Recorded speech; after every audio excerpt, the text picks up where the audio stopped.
All right, we're going to call the meeting to order. Good evening, everyone, and welcome to the school committee meeting of December 7th, 2022. This meeting is being broadcast live and recorded on WHCA. And if you could please join us for the Pledge of Allegiance. Pledge allegiance to the flag of the United States of America and to the republic for which it stands, one nation, under God, indivisible, with liberty and justice for all. All right. Welcome. All right, first item we have on the agenda is public comments. And I know we have a couple items that folks may want to comment on, so we can take it now if you want, or if folks are here to comment on specific stuff, we'll certainly entertain that when we get to that point in the agenda. Is anyone here for public comment that wants to share something now? Okay. Hearing none, we'll move on to the next order of business, which is the approval of minutes. What is the date? I didn't jot down the date. It's December, was the cross posting, what's the date, Michelle? 17th. So I would be looking for a motion to approve the meeting minutes of November. Whoa, November 17th, 2022, please. Can I get a motion? Motion. Second. All right. Any discussion? All those in favor? All those opposed? All those abstaining? Okay. Shelley, got it? Or two abstentions? Oh. Sorry about that. So I wasn't here. The motion does not carry, so we can hold those. We can hold them for next time. I don't think. Motion to reconsider. Sure. I mean, I read them and I did Yeah. watch it on TV. Motion to reconsider. Can we get a second? Second. All those in favor of reconsidering? Great. So we're going to reconsider. So now can I get a motion to approve the minutes of November 17th? So moved. Second. Any additional discussion? All those in favor? All those against? All those abstaining? Okay, so we made it. Whew. Thanks, Fred. Thank you. All right. Jeff? Thanks. So before we start with the three principals that are here today, I just wanted to publicly thank everybody for coming out and doing the career fair. All the community members that came out, it was an outstanding event for high school students. Ms. Byers was here today. We channeled through quite a few students, and we had a variety of folks here representing our different careers. You went from musician and how to be an influencer to paralegal to accounting to police work to fire. South Shore Hospital had a whole setup in the lobby. It was pretty outstanding. So kudos to Ruth Kerrigan and the counseling department for putting that through and giving our students an opportunity to see what's out there as they progress through high school. So thank you to that.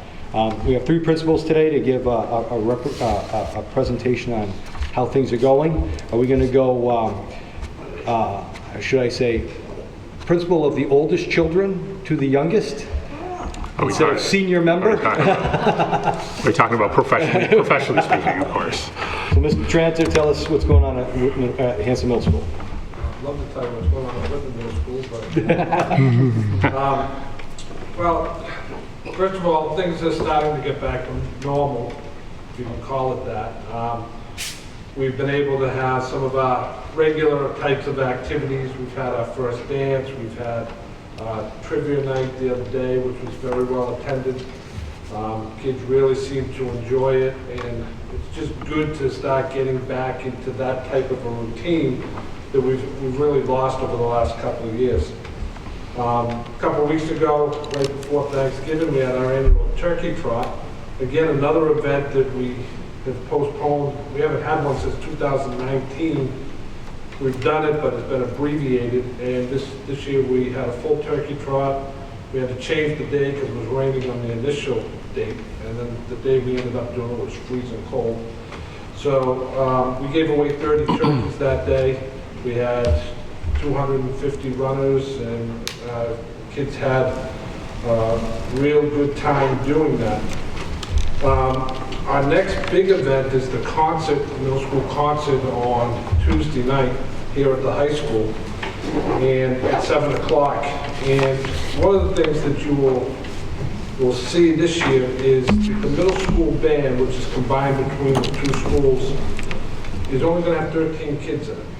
Now that sounds horrible, but it's actually a pretty good thing.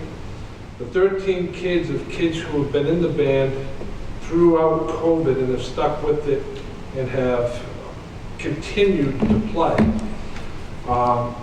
When we get to the spring, I was speaking with our band teacher, Sarah Loso, and we're going to have 130 plus students in the band. And what's happened is she took over and has started recruiting kids to be in the band, but they're all new. They've never played instruments before. So she's just teaching them how to hold them, how to blow into them, how to do whatever. So they're not really ready to play in a concert yet, but we're giving the kids who are an opportunity to participate. So by the spring, we're anticipating over 130 kids. That includes fifth graders at Hanson Middle, at Duval, and at Conley. And she's looking at having 2 performances, one for 5th and 6th grade, and one for 7th and 8th grade. So we've kind of we're coming a long way from where we've been, and it's just great to see and be able to, let you folks know that having a band teacher who's dedicated to the middle school is actually really paying off. And she's got some great ideas for what she wants to do next year to keep those numbers and to hopefully increase that. We just nominated our Project 351 ambassador for this year, Harry Patel, and she will be representing Hanson Middle School in the town of Hanson at their launch day program, which is Saturday, January 14th at Faneuil Hall. And Mr. Merritt and myself always chaperone that event. And it's a great event. Right now, all of the ambassadors throughout the state are doing training on Zoom and getting to familiar with what's going to happen on that day, what's going to be expected of them throughout the year. And then they'll go into Boston on that Saturday. They go to Faneuil Hall. They have a program in the morning. And then around lunchtime, they send the students out to several different sites in the city of Boston to do community service. I've been to Cradles to Crayons, Boston Food Bank, and those have been the 2 that I pretty much spent my time at. It's just quite the operation that they do. Kids get a chance to serve and be a part of the community in that respect. And then they wrap up at the Kennedy Library in the afternoon, where they do a debrief and talk. The kids get a chance to talk about all the things that they experienced and how they've met new friends and how they're going to work to do service as we move forward in the spring. And speaking of that, one of our former ambassadors, who I know you all know well, Noah Roberts, is one of their shining stars at Project 351. And I know he's a part of what will happen on launch day. He will be running a group of kids. He's probably already meeting with them in his service group, getting them ready for January 14th. And one of the things with Noah, as he's been doing this, he's got involved with their Playbook initiative. And they worked, the Project 351 partnered with the Boston Celtics on an anti-racist program to bring out to kids in middle school. And they trained ambassadors to go out and be group leaders and run pretty much hour and a half program with the middle school groups. Last year, Noah, first time doing it, and we get in, we got to be able to do it. It was like April, so we probably did 3 or 4 of our 8th grade social studies classes. This year, we've already met with all of our 8th grade social studies classes. We're looking for them to come back and do 6th and 7th grade as we move through the spring. And that's been a pretty good experience. I know it's been good for Noah, but it's also been good for the kids to be able to have something that's led by somebody they know and another student leader, and they're not being talked at. And they're doing some participation. They get them up, moving around, and it's a real good thing to see. And if anybody's interested, if you go to the Project 351 website and click through it, you can find the Facebook and see what's on there. The last thing that I have is one of our new initiatives with our student councilors. We started honoring a student of the month in each grade, and teachers nominate different students, and then the faculty votes on different kids, and we've had three winners in each grade. And then they have lunch with Mr. Belvis and I, and we sit down and talk to them and let them tell us what's going on. And, you know, it's just a good experience. So we put their picture in our newsletter and get that out and let everybody see what's happening. Any questions?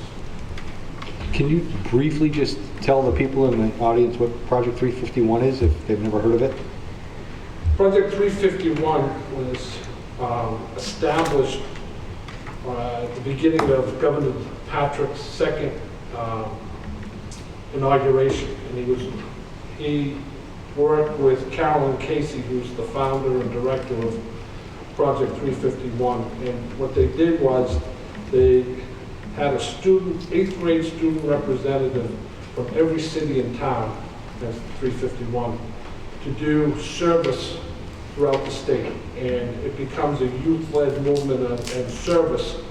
And they do several things, like they'll do the launch day and do service then. They'll do a spring service, which is usually a cradles to crayon thing.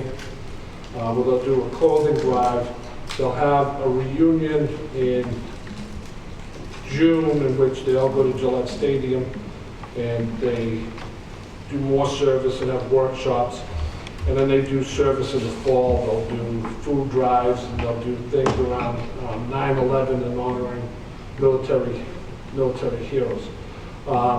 They've partnered with the Kraft Foundation.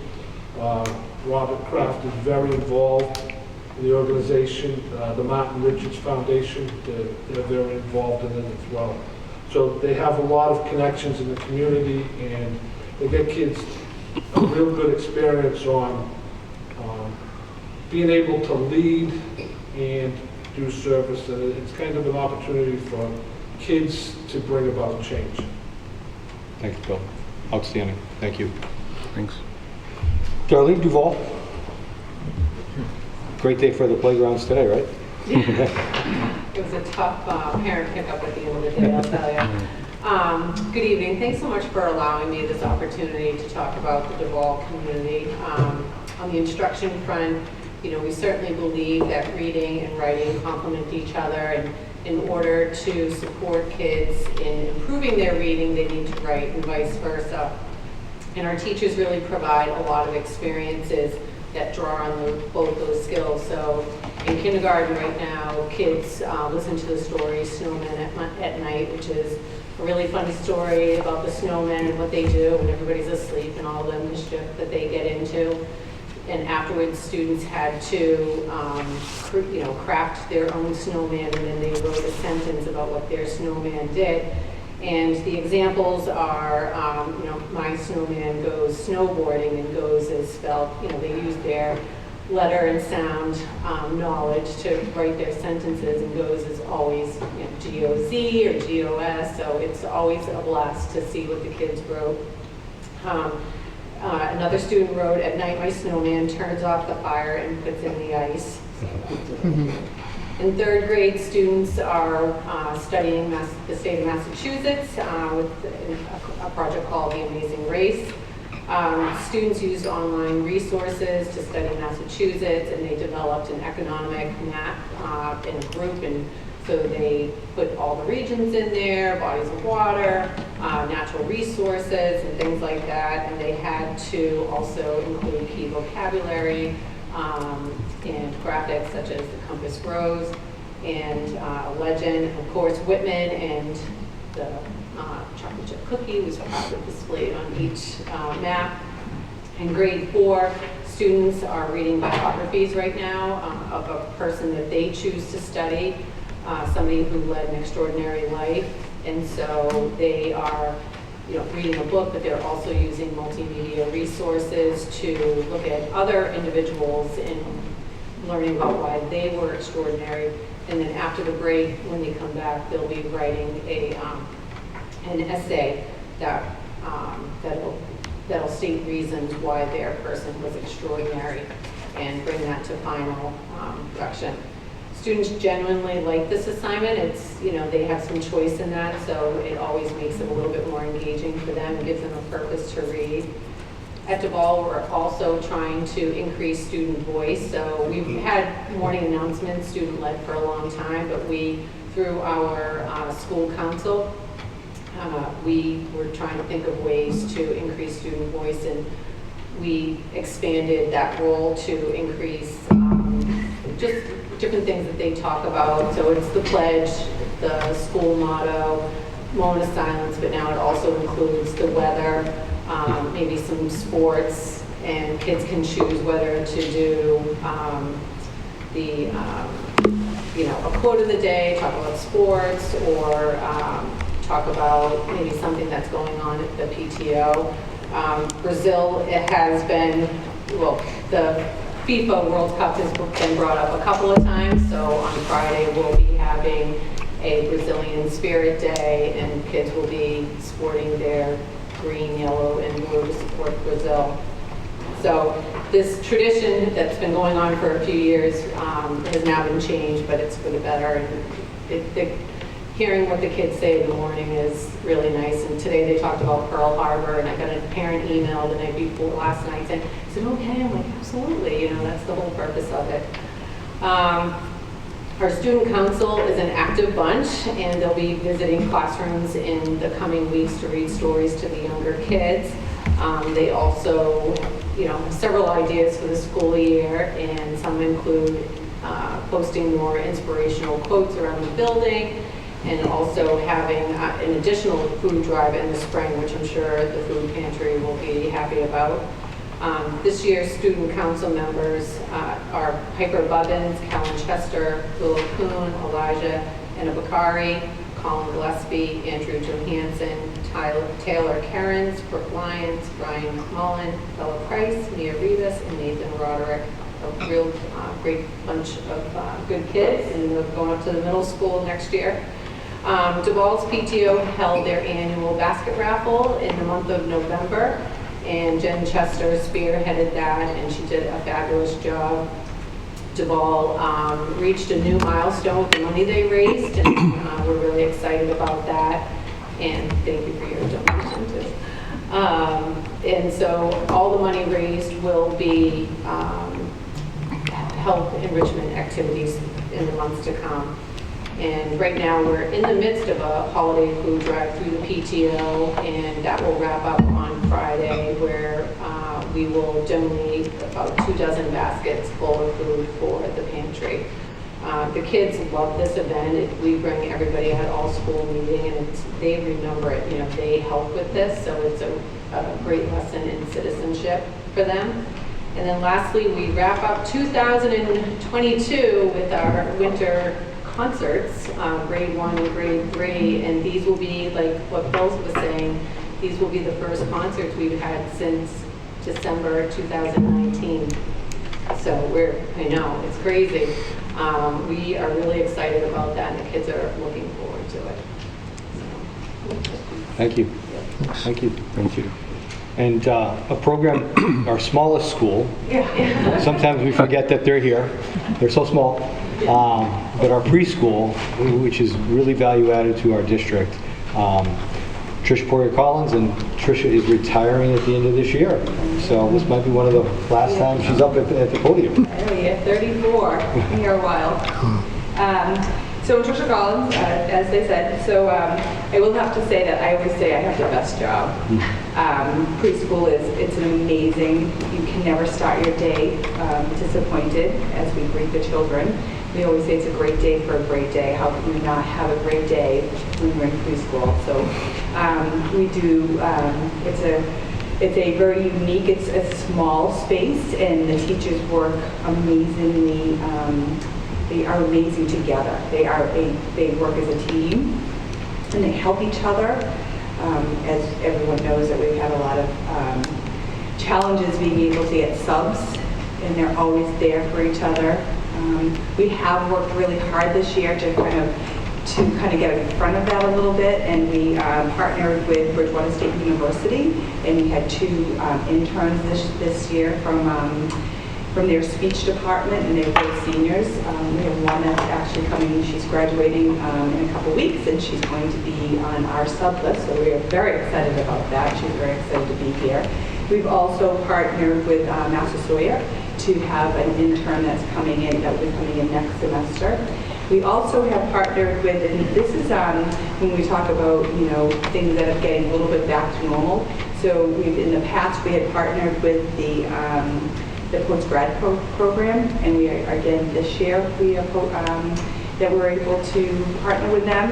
And last semester, this semester, we were able to have 1 student, and next semester, we were actually having 2 students from their program, and they are very, very helpful within the program, and the teachers are really excited, so they had me CC'd on the emails going back and forth, because the children come and they kind of get interviewed, they get to see the program, and we get to meet them, and the teacher actually said on the email, she said, I am so excited to have you into my classroom. And I was like, it's really like what preschool is about. We really, everyone is welcome, and everyone has a role, and so I was really excited because I knew that it was really heartfelt when she did that.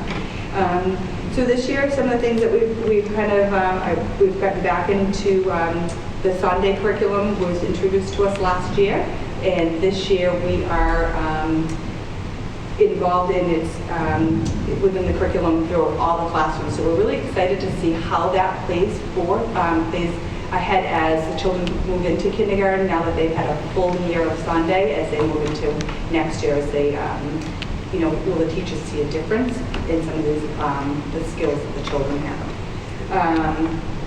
Let's see, we do, this year we are full with our tuition-based students.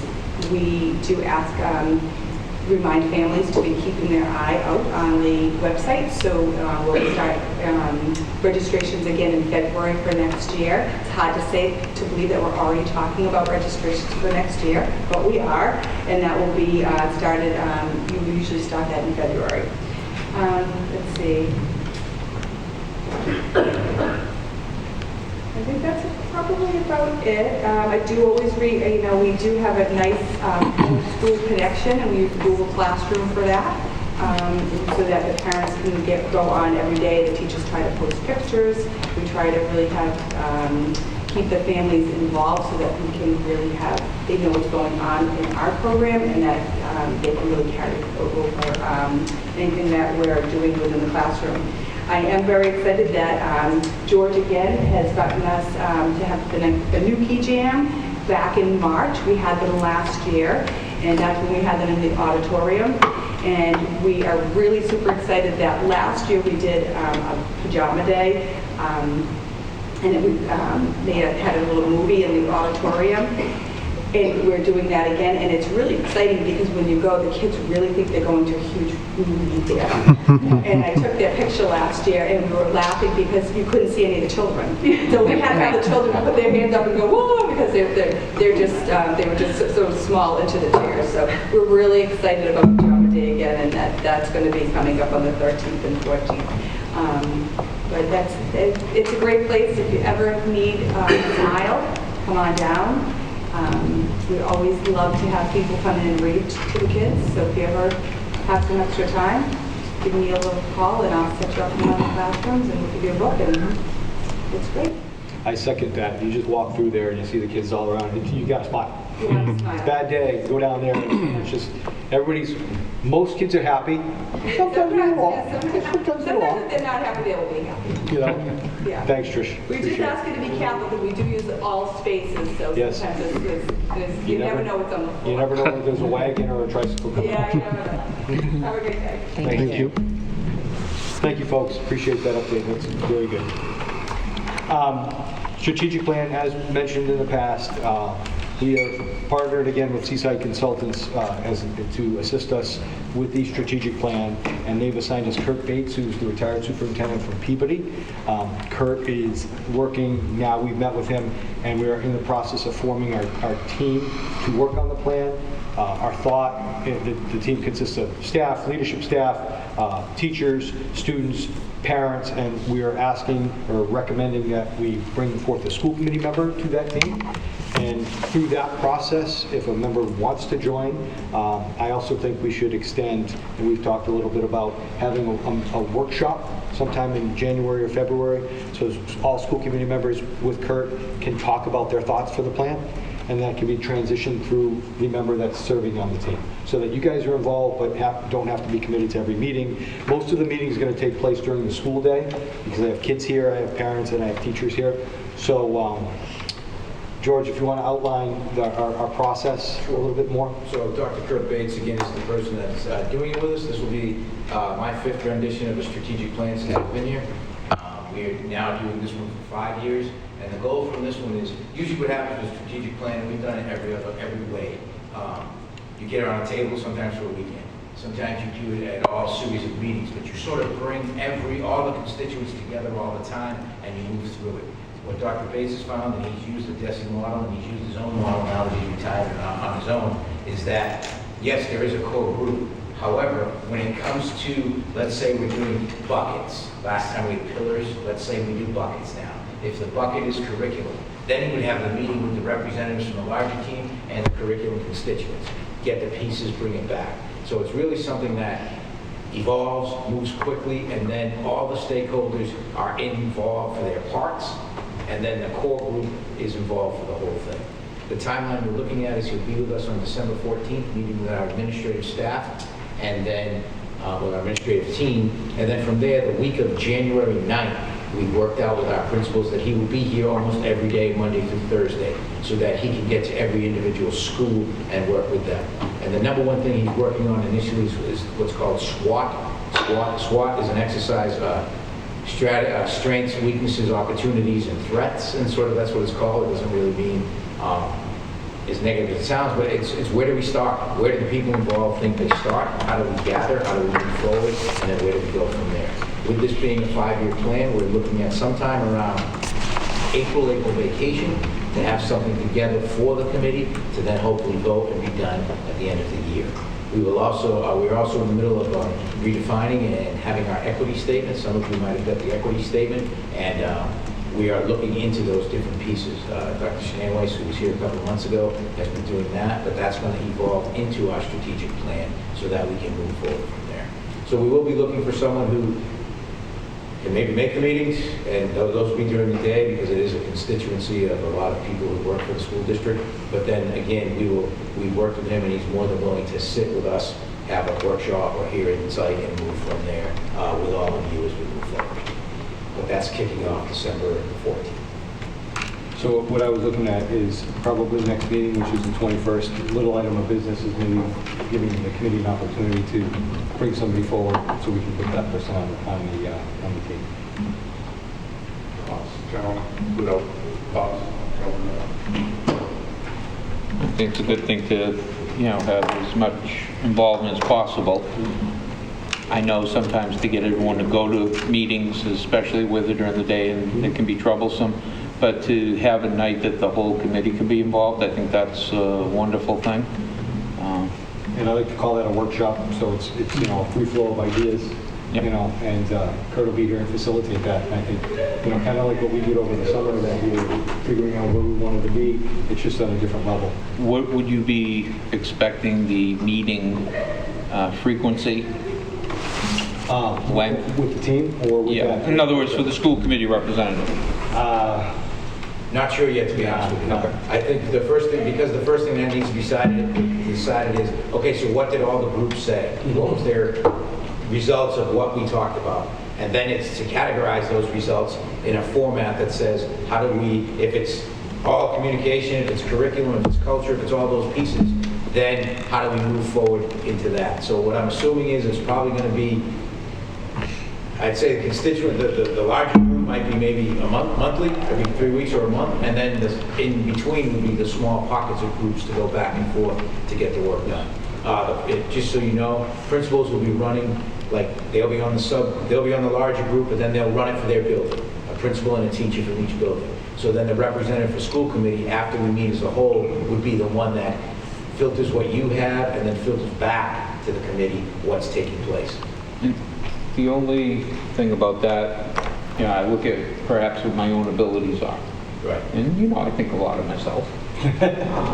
Well stated. But I don't know that I'm the professional as far as education. I can understand and learn and try and make a decision but I wouldn't want to be reporting back and leaving out a main fact. Right, but we'll also be at those meetings to report back. Yeah. It's more of a transfer of information, Yeah. to be honest with you. And I will say, some of the people who might not, who have been on these committees in the past, not the school committee, but who have been on a strategic plan committee in the past, walk into it thinking they're not sure what they can offer, but usually what happens is that they offer poignant results and poignant aspects from where they sit. So, yeah. George, what do you think is the timeline for this kind of gathering perspectives? Like, what are you trying to accomplish? January, February would be, from what he told us in our preliminary meeting, would be the time where he's formulated results, has the large group meeting that says, okay, from all the results, what say we go forward in this direction? And then you're looking at what I would assume is probably no more than every 3 weeks, or I'm thinking monthly.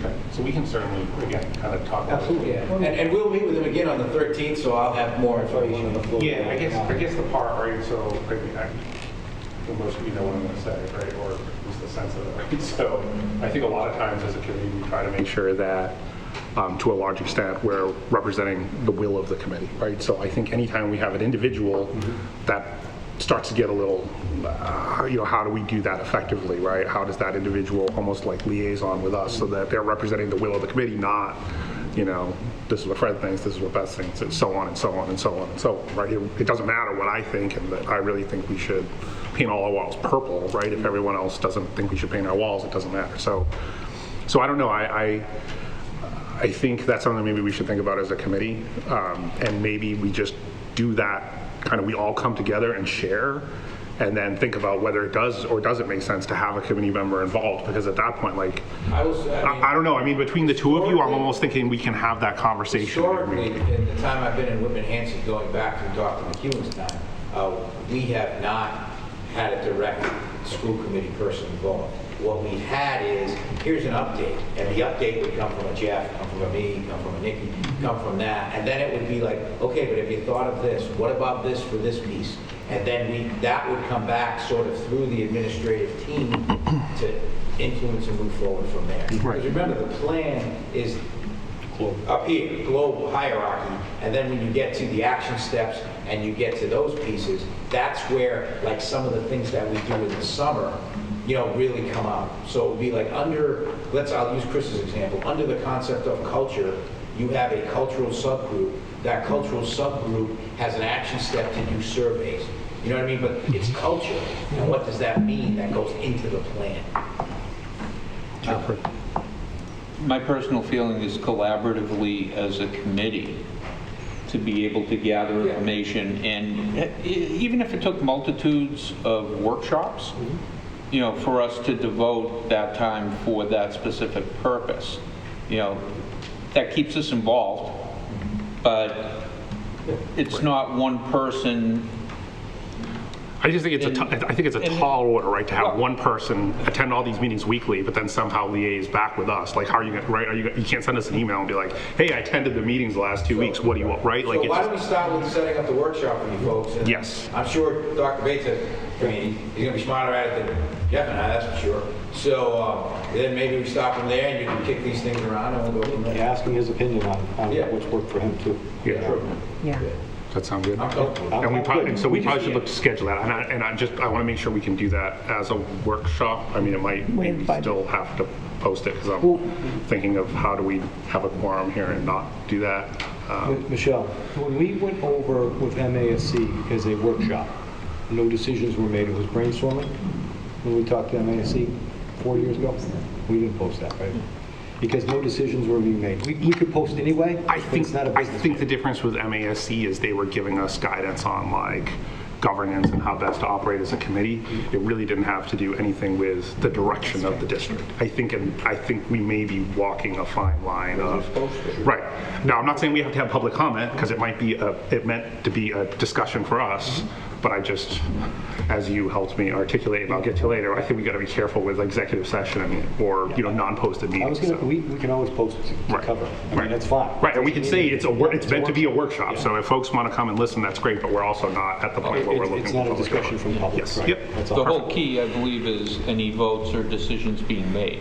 Right, but I think they might be I think it's the argument of deliberation, right? If If you choose something, choose one. Right. I don't know. If we We choose can something, always post we're something. pretty much voting on it without voting it. If we're discussing options, Can I just ask Yeah. Justin a question? Justin, when we did Whitman, the strategic that's a plan, good did you post? Did you post?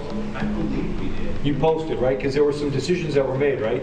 Because there was a quorum of the select people. It was definitely a public meeting, we announced it, I don't know if the individual was posted. I don't think it was posted though. It was a Board of Selectmen meeting, FinCom, or school committee, we had people. Members of the public wanted to participate. So we'll figure it out. Yeah, But you know, exactly. we'll figure it out. Why don't Exactly, you just perfect. do the same thing we did with the whole harmless? That was posted, and it That was was posted technically a too. workshop. Mhm. And it was a workshop. Again, I think it was information on, I don't know, I think we I just want to posted be it. careful. No, but I'm saying We that one was we posted. it. Oh, it was posted, Yeah, yes. that's what I'm Yep, saying. Yep, Just in So case. just err on the side of that's caution. kind of where I Yeah, was. right. All right, great. Thanks, George. So don't sit down, well, you're already sitting. So we're in the process of the Whitman Middle School project, and Fred's going to give an update, I'm sure, on the building committee a little bit later. What I can do is say that we've had 3 community forums. They've been pretty well attended, about 30, 35 folks each time. Some different faces, some familiar faces that I've seen around town. And we're in the meat of getting information out on what type of project we're going to pursue. And one of the pieces of our SOI and our feasibility is potentially reconfiguration of the current middle school, which is 6 through 8. And we are proposing a 5 through 8. So digging down with the building committee, whose decision, what does that mean, how does that change things? We're in the meat of those discussions right now.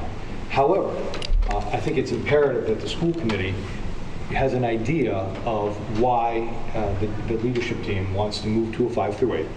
We've showcased that to our parents and our building committee, and we're going to talk about it a little bit more tonight. Because it seems like, and I'm still to verify this, that the school committee chair will have to sign off on any grade change configuration. It's not known yet if we stay the same, if the committee actually makes that decision. So I'm still digging into that, okay? But it looks like through not a boilerplate from MSBA, but an expectation of a letterhead that they have, that any type of change in grade configuration has to seek the approval of or sign off of the chair. And what Chris and I have talked about is with the support of the school committee, which makes sense because it's grade configuration. It's not known yet, not set in stone, but here's where we're getting into it, because that vote will come up either through the building committee or through the school committee in February. One of the other conversations that we've had with the working group of the committee that I'll share next week is potentially a school building committee meeting jointly with the school committee to share what's been going on and their thoughts and how we've gotten to a spot. Because I do believe, after having a conversation with our architects and with our OPM, is that for this project to be successful within our community, the school building committee and the school committee should be parallel. And we should have the same thoughts and understand the same limitations, per se, that might be impeding that process. So grade configuration is one, because it's a change, and also there is a cost factor to that. MSBA pays or reimburses, and the town pays per square foot, and if we add a grade, it's going to increase the cost of the project. The second item that is being discussed with the building committee, which I think you should also be briefed upon, somewhat, is the discussion around an auditorium in the building. We, as a school district, support an auditorium. One, because we think it gives our students in Whitman the same like experience of our students in Hanson. Part of that rationale is to align with grade configurations. The challenge with the auditorium, instead of saying just rubber stamp it, great idea, is that MSBA does not reimburse for anything in an auditorium. So that's strict cost to the town. So we will present information about why we think it's important for our students to have that opportunity. And our architects and our OPM, and through discussion in the building committee, we're also discussing why an auditorium might benefit the community as a whole. So that's another piece. Again, I'm not sure if that's a vote of this committee to approve that or not. We're still in that process of information seeking. However, I think it's important that the committee knows that that's a real talking point and potentially a sticking point with the building committee because of that no reimbursement cost and trying to be fiscally responsible in the project itself. What we know as fact is that we have put forth a presentation of a renovation addition, which is very expensive. It would take longer than a new building, but by MSBA requirements, we need to put that forth. What we also know is that we've decided upon moving forward with a three-story building, which would include both two different sketches of a 6 through 8 and a 5 through 8. So that's what we know at this point. And the community, and I asked, and again, in transparency to this committee, we met with parents the other day, and it was determined that I'm going to send out a survey to parents of the preschool, of Duval Elementary, Conley Elementary, and the middle school to solicit their thought. A couple of questions. Are you for a grade transfer, 6 through 8, 5 through 8, and are you for or against an auditorium? And again, part of what I need to do as a superintendent is to provide a like experience for our children. And that's where we hash out the differences, because there are dollars amount, and I'm not a Whitman taxpayer. But as a superintendent, I'm going to advocate what I think is right educationally, in the classroom, outside the classroom, and extracurricularly. So in your packet, just to get down to the nitty-gritty of grade configuration, in your packet, we pulled from our slideshow what we thought, and we presented to the building, to the parents. So George, if you want to come up, because I have a resident expert in middle school who's lived his life in middle school, and can share with you his experiences in a 7 and 8, a 6 and 8, 5 through 8, and why we think it's important to move us in a direction. Yeah, so again, like Jeff said, 29th year in education. I spent 24 of them in middle school, my last 5 up here. Again, I was at a junior high, 7 and 8, as a teacher. I was at 5 to 8 as an assistant principal in the first year that 5th grade went to the building. And then I was at a 6 to 8 where I was the principal of Wood Middle School. 5 to 8 is in the day and age we live in, and since probably the year 2000, if you look at the turning points, what went out from there from the Carnegie Institute, 5 to 8 is the spot where you can capture and do the most good for an adolescent. The age is roughly 10 to 14, span what adolescence looks like. If we're talking about students and with the rise of social media and things of that nature, it's really grade 5 is more akin and is more aligned to what happens in a middle school setting, both for the pros and for the cons. And there are many pros and there are a few cons, don't get me wrong. But when we talk about what's best for students, not only what's best as a district because of what the situation where 5th grade is now at Indian Head, but when you talk what's best for students, the 10 to 14-year-old student walks in as a preteen, as a person who's coming to grips with themselves, who's coming to grips with social work with their students, who's coming to grips with new experiences, and then hopefully leaves by the end of 8th grade to go to high school as someone who's gained some academic knowledge, but has really gained the knowledge in what is it like to be a responsible, respectful young adult, what is it like to work with others, what is it like to think critically, and then what is it like to take on new experiences that high school brings. When we only have a 6th, 7th, and 8th grade or a 3-year stance, it can be done, but you don't see the full evolution of children.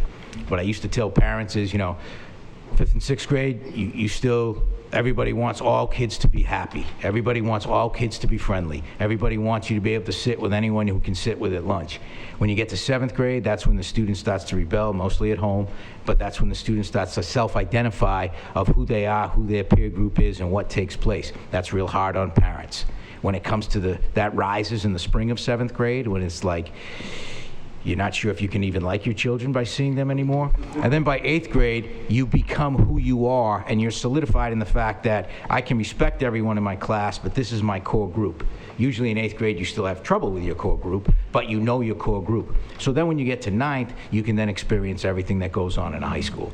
So when we're advocating what's best for students, and in the 30 years I've been in education, 5th to 8th is that spot. So that's why I think that's what we should be working towards. So, again, this is the presentation, and we wanted you to have that up front because it's something that we're going to discuss at building committee. It's going to be an evolving conversation, and at some point, we will probably be asking the committee to support either what the committee, the school, or the building committee wants or doesn't want, or have a further discussion on that. But again, and Chris and I have talked at length. Chris has to sign off on quite a few things sometimes, and we've agreed that the committee has to be involved in those decisions, and he's just not going to sign off on a document without conversation.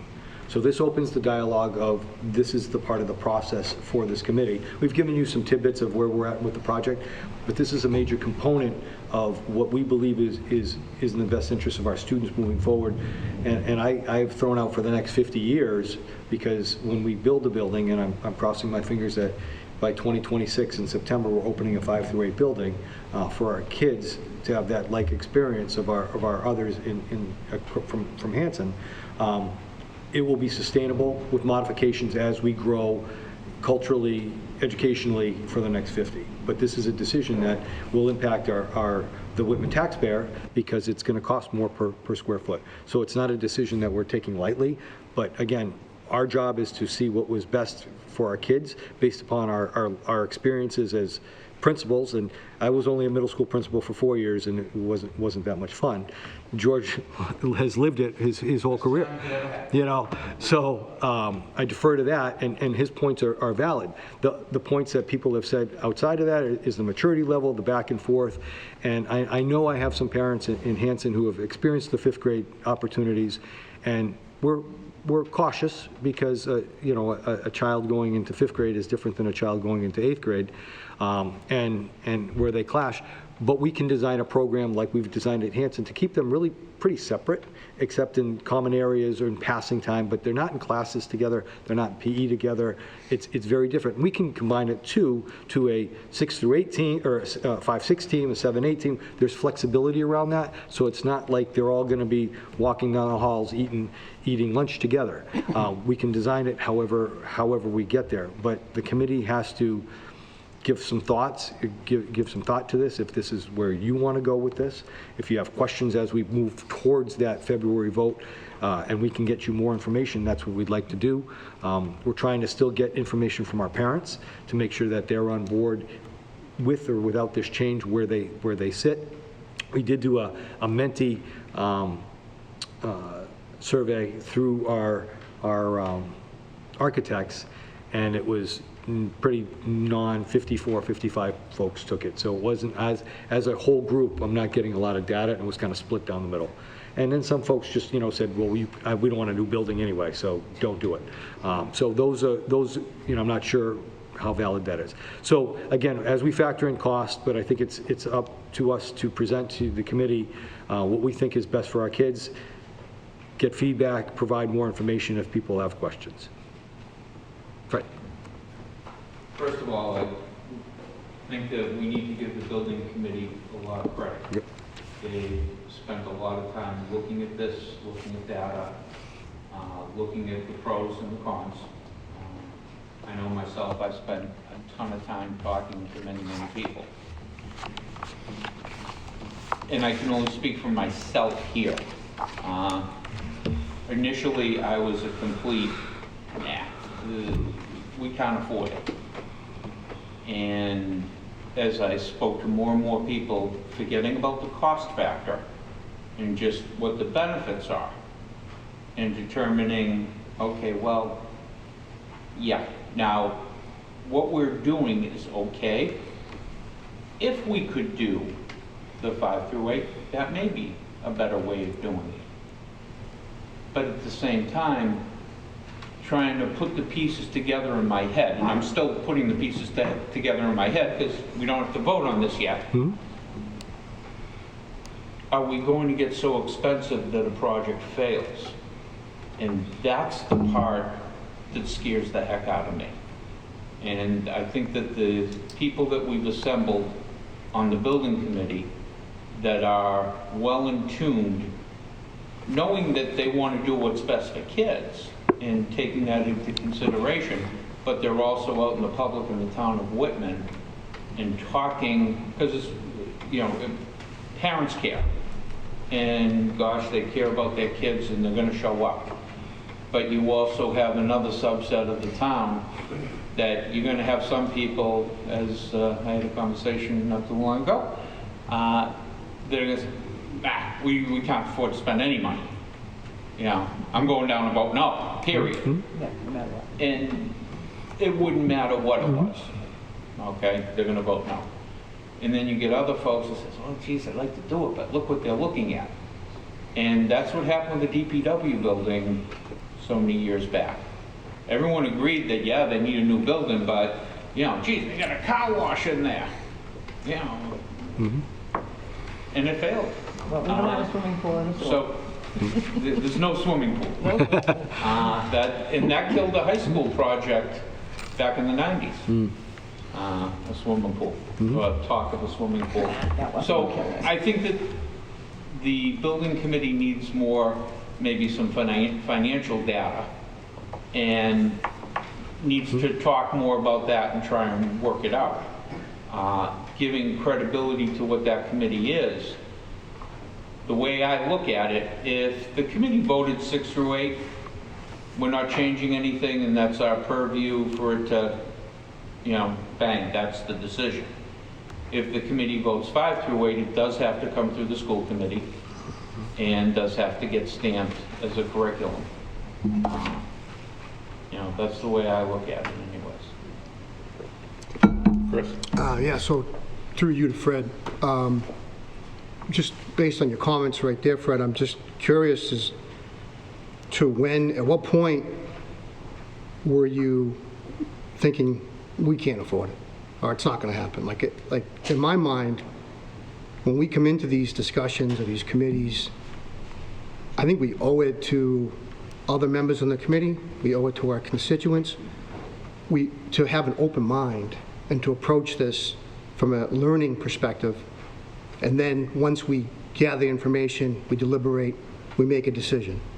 You know, my biggest, I'll say this, my lowest point of walking out of this room in the past has been when I felt like other members had made up their minds before I even opened my mouth. And I don't think that is something that, you know, we should be doing. I think we should be approaching all these things with an open mind, no matter what the situation. Let's, you know, get the information needed to make the best decision possible for our constituents and the students of the district. That's it. Okay. Thanks. I'm going to see, I want to go around a little bit. Yeah, Tom. So 2 pieces of information that I haven't heard yet that I hope we can talk about in the future. Maybe you don't have answers tonight. What if the building committee votes 6 to 8, so it doesn't come back to this committee? Now we do have a different experience for some students in one school, which you've identified their learning is such that they're not mixed in with the older grades, but correct me if I'm wrong, I think they have access to maybe cross-country after school. So what would be this school committee's decision if, and you don't have to answer that, but that's something we are going to have to face. We now have students with 2 different experiences. And the other topic that I haven't heard a lot, but you have mentioned it, is we're a preschool, as the principal just talked about, preschool through 12. So I believe that if the opportunity arose where our fifth graders in Whitman moved up to a new middle school, it would leave roughly 4 classrooms in Conley and 4 in Duval empty. So I'm sure there are certain people who are talking about, you're going to now just have empty classrooms. Well, that's really not the vision of our strategic plan and our preschool through 12 district we have. So it would be my hope we listen to our families in the community that we now have an opening for preschool. Because I do see it online, and I do hear from parents who say, I've called Busy Bee, I've called the Learning Well, I've called preschools, I can't get a seat. And and they're not even asking for free, which might be coming in 5 years, 10 years. So that's what I hope we can start to talk about, big picture and long term, and how a particular decision may benefit or hurt, and this committee is going to have to continue to look at that. Can I just answer I'm not going to dig into every answer, but so that's the piece that we're trying to clarify. If the committee votes 6 through 8, does this come back to the committee? And I'm working with John and trying to investigate, again, when I mentioned the parallel, I think this school committee, in my opinion only, should be involved in a discussion, because I do believe Mr. Howard and I have to sign off when we send the final product to the MSBA of what the project is. So I don't know if it's a vote, if it's a binding vote, and I'm still trying to investigate that, but I do believe it has to come up for a conversation at some point here, and I think that's why we're looking at that joint meeting as well, to kind of work through some of that. Who has the all-encompassing vote, and it hasn't been clearly defined, and I think the committee has really dug down deep, and there has been some candid conversation about, folks have said, it should be just Whitman school community members that vote for this project because it's Whitman taxpayers. So, and those are all public meetings, but that's been said, and there are members of the committee that have said, no, it's a regional district committee, and everybody has one vote representing the students of this district. So we're still trying to work that out, and I don't want to misspeak because I really don't know. And I solicited my superintendents of regional districts across the state. Yeah. And if you think I got one answer that put us in a row, it was not. It was, oh, we did this, and we did this, and we did this, and we did this. And one town had, 3 towns were involved in a building project, and they had representation from the school committee on that building project. And some didn't have any school committee. But the school committee voted, and then the building committee voted. So we will drill down before that vote comes in, or before we have to send it, we'll have to have an answer.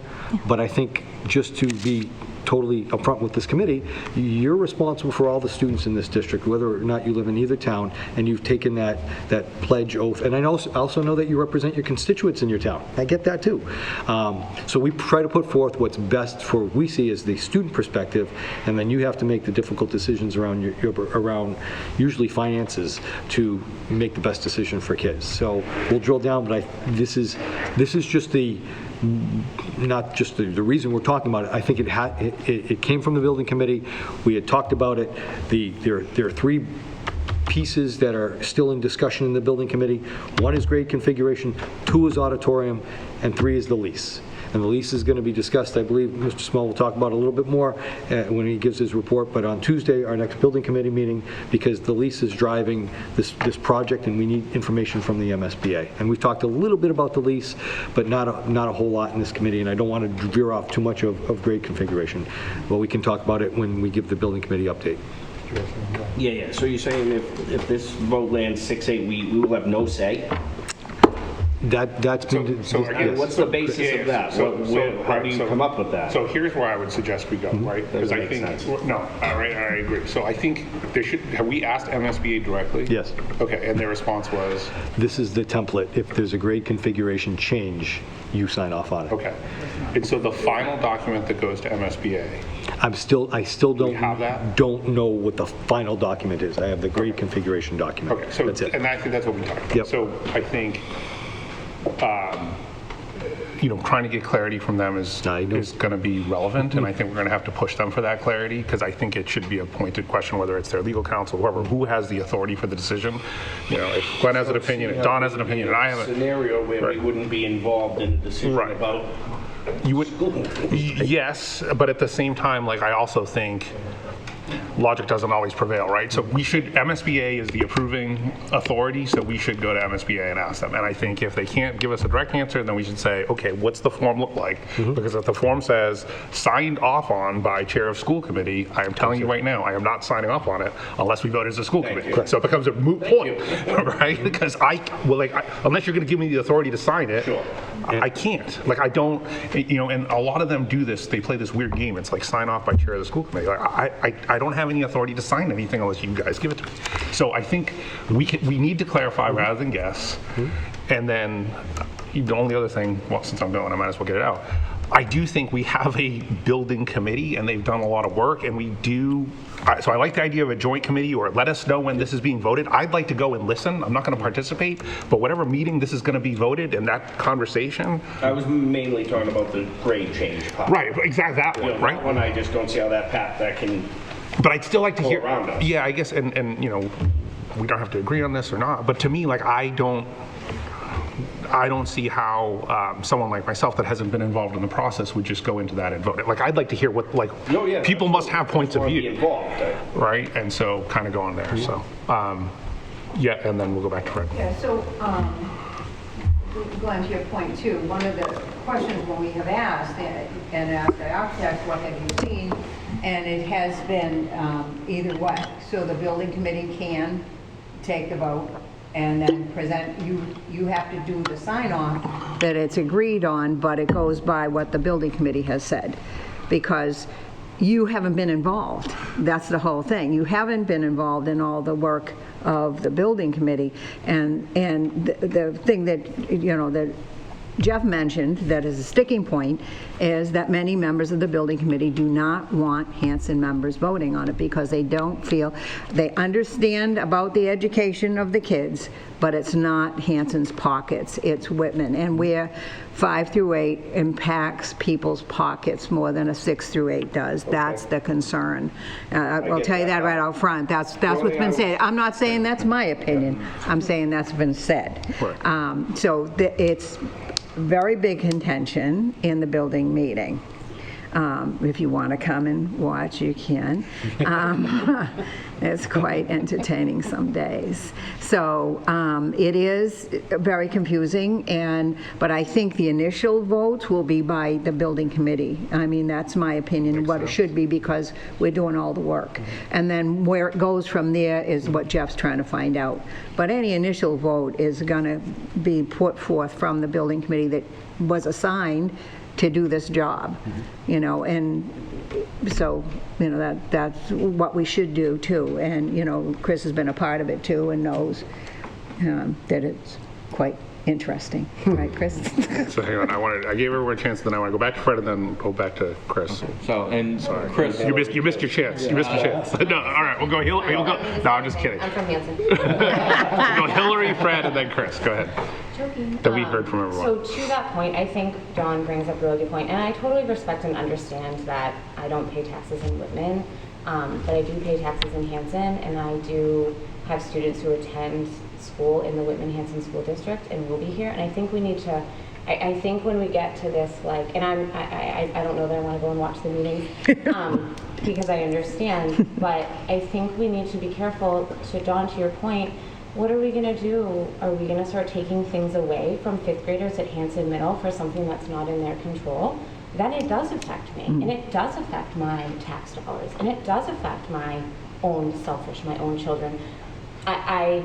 So when we talk about the Whitman, only Whitman, we do have to understand, and maybe you could share this at the next meeting, that, and I apologize if you already have, that, decisions, while on the surface look like they're only affecting Whitman students, they are going to have ripple effects and affect all the students. The preschool students, for example, kindergarten, right? We've got full day kindergarten now, and who knows what our enrollment's going to be. Where are we going to shove all those children? There are ripple effects that are going to affect my pockets as well, even though I'm not paying taxes in Whitman. And I think when we get into that us versus them, or it becomes very problematic. So. Fred, and then back to Chris. I've got a few different things. One, Chris, that's the way my mindset. Maybe I didn't articulate it well enough, but pretty much the way you said it. And when I said initially... Not the way you said it? That the one, way I said it? yeah. The way you said it is more the way my mind works. I didn't articulate my mindset correctly because I started thinking about this probably 3 years ago. The revenue piece is a piece, and I'll give an example, and I won't mention the name, but if I did, every person in this room would know this retired teacher. And having a conversation, you know, so what do you think? And the answers I got back were, people can't afford 5 through 8, why would you do that? And, you know, the auditorium, well, no, we got an auditorium at the high school, why would you spend extra money? People really can't afford it. And I'm like, well, we have to replace the middle school. We have no choice. If we spend the same amount of money to refurbish it, you could have had a brand new school. Well, if that's the case, then just replace the school, do what we have. You know, I think it's up to all our committee members to talk to people. And as I said, I've gone crazy talking to people in town, people that I know, different teachers, and I've taken quite an evolution of where my mind was from 3 years ago to where it is today. I did have a couple of ideas, and, you know, getting into the empty classrooms. Is there a possibility those could be rented out to a North River Collaborative or something? And I know we're doing a new regional agreement, and perhaps it's put into that, but could the dollars that generates after expenses, could that be put toward the Whitman Middle School project? I don't know how legal that is. I don't know if that can be done, but that could be a way of defraying some of the cost to the taxpayer. Yeah. Can we do you go Chris, and then we'll go George.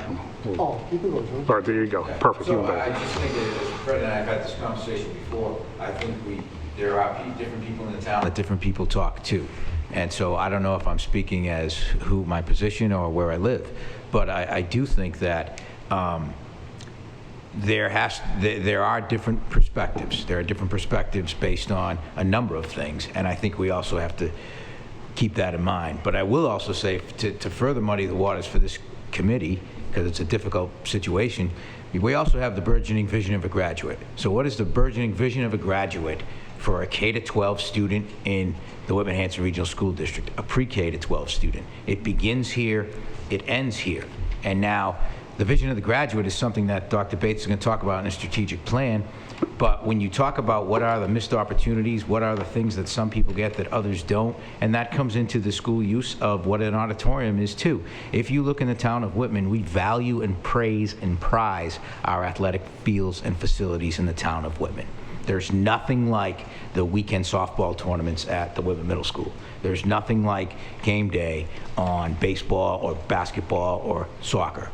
When you're talking about the use of an auditorium, I just think in this day and age, if we're talking about the vision of the graduate, we also owe those same experiences and those abilities for students to be able to express themselves in ways that maybe some people don't, but it seems like we value more from a sports aspect, and I think that also has to be part of the conversation. So that's what I'm mentioning. Chris and then Yep. Chris and then Don. Sure. So my thoughts on like the building committee and the direction that we go in, I start to think about all of us running for this elected position to serve on the school committee. And for at least 3 years, we kind of immerse ourselves in all things education. We work closely with experts and come to hopefully an understanding of, you know, what's best for kids and how best to educate them and things like that.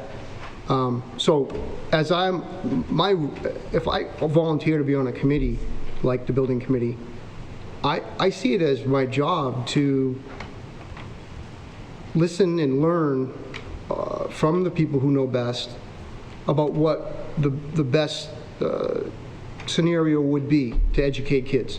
I don't see it as my job to listen to one-offs of people that aren't really, actively involved in the situation and keep repeating these same messages about how people have a negative outlook on it, or, they'll never support it.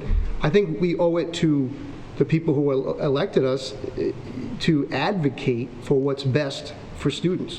And if that is 5 through 8 with an auditorium, then we should advocate for that, and do the best we can to see it all the way through. Yeah, absolutely.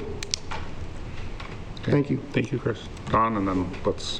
Thank you, George, for mentioning that the auditorium and stage is a musician and an actor's field, if you will. So that is their playing field on the stage. I would just quickly say that the Whitman members on this committee several years back voted in favor with Hanson members to close a school in Hanson. And thereby the Whitman taxpayers did agree by those votes to accept 60% of the cost to move a preschool from McQuon School up to the high school. The Whitman was assessed, 60-40, build that out, a very state-of-the-art preschool, and that was all done as a district, and that was done as Whitman-Hanson. So I would just sort of remind that when a certain taxpayer on one town or another talks about, how it's going to hit me or whatnot. That was a community-wide decision. It was made for the best of the district at the time, and we'll move forward and hopefully make good decisions. Okay, Fred. And if we look at the reasons why that decision had to be made at the time, the taxpayers of Hanson turned down building a new school that they needed to do to solve a problem. It was a little more complicated than that. In a nutshell, that's what caused them needing to close McQuon.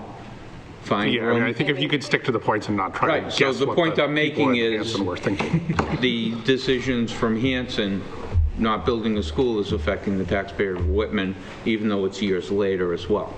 Yeah, look, the fact of the matter is we can slice this and dice this all we want. Until otherwise, it's the Whitman-Hanson Regional School District, so every decision we make is going to impact the region as a whole. Period, the end. True. So I'll give you that information. But and I think in this specific case, we need clarity because, again, I think we should have clarity on, and I'll work what it is. I'll work on it. What I'm pretty sure, and I'm just saying, based on all documents that I usually sign, you have to sign them as we send them up. Right. If it's a project, if it's something we're sending to the state, you have to sign. So by default, I think this is a conversation. Yeah, because again, how are you signing it, right? Like, and I get it, but it just, to me, there's complexity and then there's simplicity, and the simplicity is, there's a world where we all have certain authorities and there's things we can and can't do, right? And so, to your earlier point, the building committee does not have any authority to give me. They don't. Correct. They can't. So that's where, again, it is its own entity to MSBA. That they can sign the document. Not if it says chair of school committee, but they are then considered. I'm not signing it. It's pretty. They are considered A separate entity. by MSBA. Right. And so, Fred, I think that's, look, the clarity is, so if they change the signature line and they're authorized to sign it, then the discussion goes away. But we've had it, I think we've had bottom enough. line, the Fred, committee hasn't voted yet. Correct. That's my point. So I think let's let the committee do its job. Let's find out what our role is, regardless of what we think it should be, what it actually is, and then we'll go from there. So.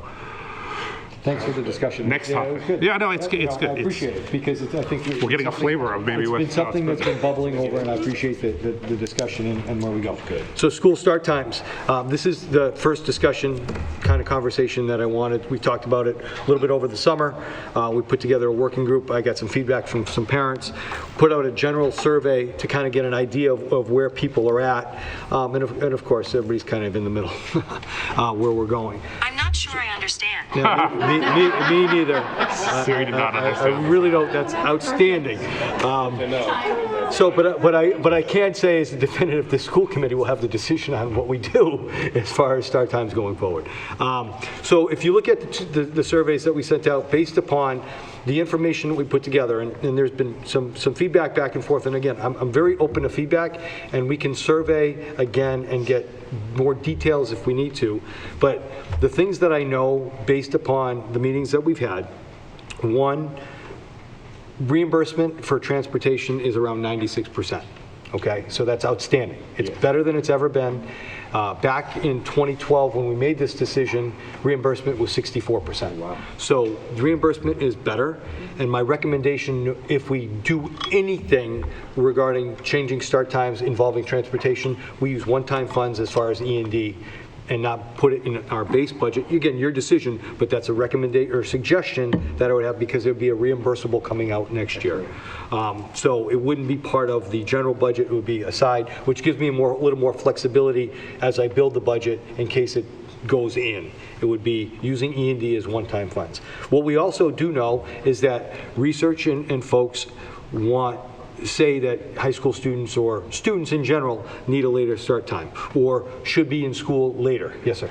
That's not what this says, though. The majority of the people said keep it where it is. So the research that we have and feedback that I've gotten from some folks is later. So again, coming out with a generalized, I kind of wanted to see where people were falling, and this is where we fell. Keeping it the same. And the other piece, that the caveat that we put in after our last meeting, is trying to adjust and put all our elementaries at the same time, and also extending that day to a 6.5-hour day to eliminate the issue that we found at Hanson Middle School. So you see these options from parents, and again, it's kind of, there's no definitive, and option one, which is keep the same, 320. One thing I'm really happy, parents out there, you did the survey. That's outstanding. I'm very happy. Oh, it says 1,200 replied. Mm-hmm. How many are there that could reply? So we sent it out to every parent. Which is how many? So roughly? we have 3,400 students. So almost half of the people replied? Yes. So the number's pretty accurate. So it's a pretty good number. Okay. Each parent? We sent it to each household. Each household. Each household. So not every parent, but if mom, dad, guardian split the email, 2 people could take it. Well, right, like I have 3 kids and I received 1 email. Right, it went to the household. Right. But just Yes. for the record, it went to 2 guardians for every student. Okay. So that's what it was supposed to have done, so if we had that. So it is actually more, some people have different domestic situations. Yes. So it did go to more people than we had. It went to more people, and at the same time, there was nothing to preclude. So for example, if my wife and I both got it, we could both complete. Yes. You could both complete So it it, doesn't- or right, so- you could have a conversation and one of you did. Correct. But you That's might what have we different did. opinions. We said, look, so how do you want to reply to this? Yep, so keep going. So again, option one, kind of keeping the same with no change to the elementary schedule, same as today. There were 320 responses. Option two, which is moving the high school to an 8:05 start, keeping the middle school where it is, and elementaries from 8:40 to 3:10, giving that time frame, 249. Option three, 249 responses. Option three was a 7:20 middle school start, an 8 o'clock high school start, and an 8:40 elementary start, 249 folks. Option, that was option three. Option four, 316 responses to high school at 7:20, middle school at 8 o'clock, and elementary at 8:40. And option five, high school at 7:05, middle school at 7:45, elementaries at 8:25 was 85. I received a few parents that emailed me directly and said, this is why I voted this way. I had one parent that said you didn't offer an 8:30 option, but that's okay. I mean, those are the things. One parent actually said to me and gave rationale why they voted, because it was a 7:21, and I'll just share. I didn't get a lot of responses from parents, got a few. The 7:20 is, my child can still go to work after school, and 15 minutes to him is still a lot, even if you moved it a little bit. Going to the student survey, so we get a lesser response. So we put the student survey out. I did have some kids in the hallway grab me and said, so Ms. Simonok, we're actually going to look at start times? I said, yeah, we are. We got feedback. And I had one senior going, yeah, 7:20, that's the best time. And I said, well, why do you think? He goes, because I don't want to be an elementary student and get out at 3. So that was a response. I had a junior young lady said, yeah, I chose the 721 as well. I said, did you fill out the survey? She said, you bet I did. But we didn't have there are 1,000 high school students. We didn't have that type of response. So we gave them the opportunity to do it. Mr. Casey, at the end of the school day, he announces, we do news at the end of the day. They said it over the news a couple of days, please fill out the survey, please fill out the survey. So option 1, keeping the same time, 65 students said that. We want to keep it that way. Option 2, 27 students said that. Option 3, 47 students wanted option 3. Option 4 was 55, and option 5 was 3. So where does that leave us? It leaves us with digging in more for more information and giving you the opportunity to lead me with your thoughts to go forward. I will say we are also in the process of looking at another vendor to do our bus routes. Okay, we had a conference call, George didn't, I was on with Desi yesterday. He had an opportunity to speak to a company that was started out of Northeastern and has gone national. And I think one of the issues before we solidify, or I can give you a demographic of what we want to choose, is going with a different company to look at how we do things, and I can give you a more valid assessment of how much that might cost as far as what I need for routes. Yes, Chris? Is it a transportation company or a consultant? It's a transportation company that will do our routes for us. So right now we have Versatran. So first student gives us our buses, and then we use Versatrans to do our routes. This company, go ahead, George. So Versatrans is Connected to our server. So it's like if we need to make a change in Versatrans, we have to use people in our technology department to make changes to update it. And it's not the most up-to-date piece. So what we're looking for now is a web browser software that takes into account GPS. So in order to do that, and takes into account where you can circle 1.5 miles, let's say, and those kids might not be those would be non-mandated as opposed to the mandated outside of it. So just really bringing it forward. We will investigate yet another company to it, because when you get down in the weeds, regional school districts, not everyone is a regional school district. So sometimes bus companies and how they plot and how they have their software works better for non-regional school districts. You know, you can see some shaking of heads when people go, "You're a what? 1.5 miles, you don't get a bus?" Like, so that's what we're working through. But the ability of what we're searching for is to be granular, to be live. The company we had yesterday actually puts tablets in buses, so the bus driver just logs in, and that bus route can be changed. So the example we used, what if there's a fire main at where Damien's is? You know, you can change it right there. The bus route can change, and parents can see right away, like. Yeah. Bus estimated travel time would adjust every 2 seconds. So if you had to make the change, it's now 10 minutes. This feature also had, if a parent says you didn't stop by my house, you can hit it and it shows that the bus was at 0 miles per hour at the time, so you can get that. So yes, they did.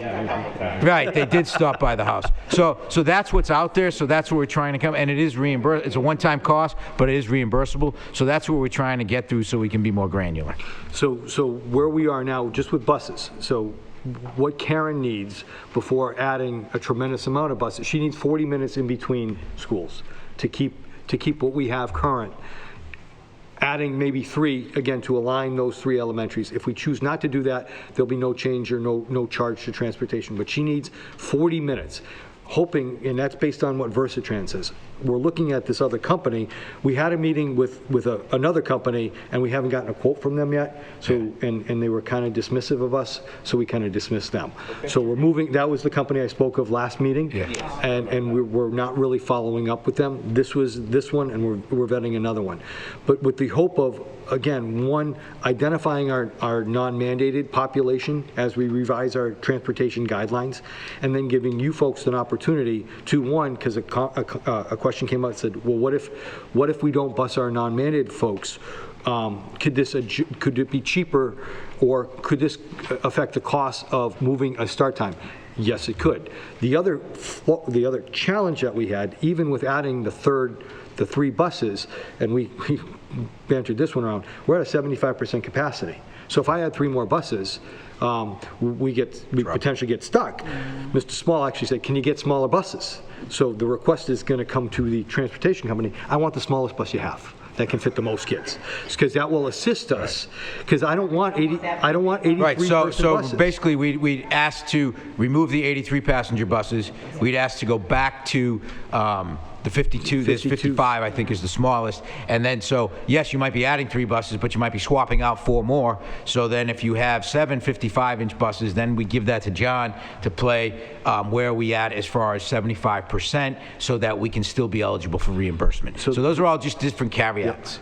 Yes. But you're not adding 3 buses to disperse the same number of students across 3 more buses. You're, correct me if I'm wrong, you're just adding them because, as it is right now, you have Conley and Indian Head buses run at the same time, right? So you have 8 and 8, 16. And then Conley bus goes back out for Duval, and it's like 7 buses.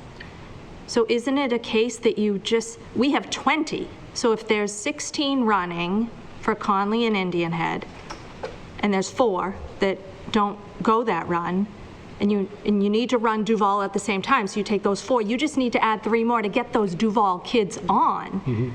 So it's not a... In theory, what you say is correct. Yes. So if you keep, if the bus routes stay at 20, it's 20. But if you remember all the way back to our last meeting, they had the times. So you would still have, if we even currently put the schools together, we would still have a time constraint as far as going out. It would just be earlier in the day for Duval, or earlier in the day if we change the start time at Indian Head. So what I'm saying is, if we can put the schools at the same, come up to whatever consensus you want, put the elementaries at the same time, and then we have to say how long are those runs at the 75% capacity. If those runs at the 75% capacity still make Glenn's children get home after 52 minutes with a headache or sleeping, then we still have to shrink the size of the buses to make sure if we add them, the routes can be dispersed better. But in theory, if that's not an issue, Dawn, 20 for 20, we're only adding runs, you're correct. That's correct. Yeah. So I have questions not about the buses, but about the elementary school day. So if you said that you would be adding or extending the elementary school day by 30 minutes based on some of these, if we put them all at the same time. We try to, yes. Okay.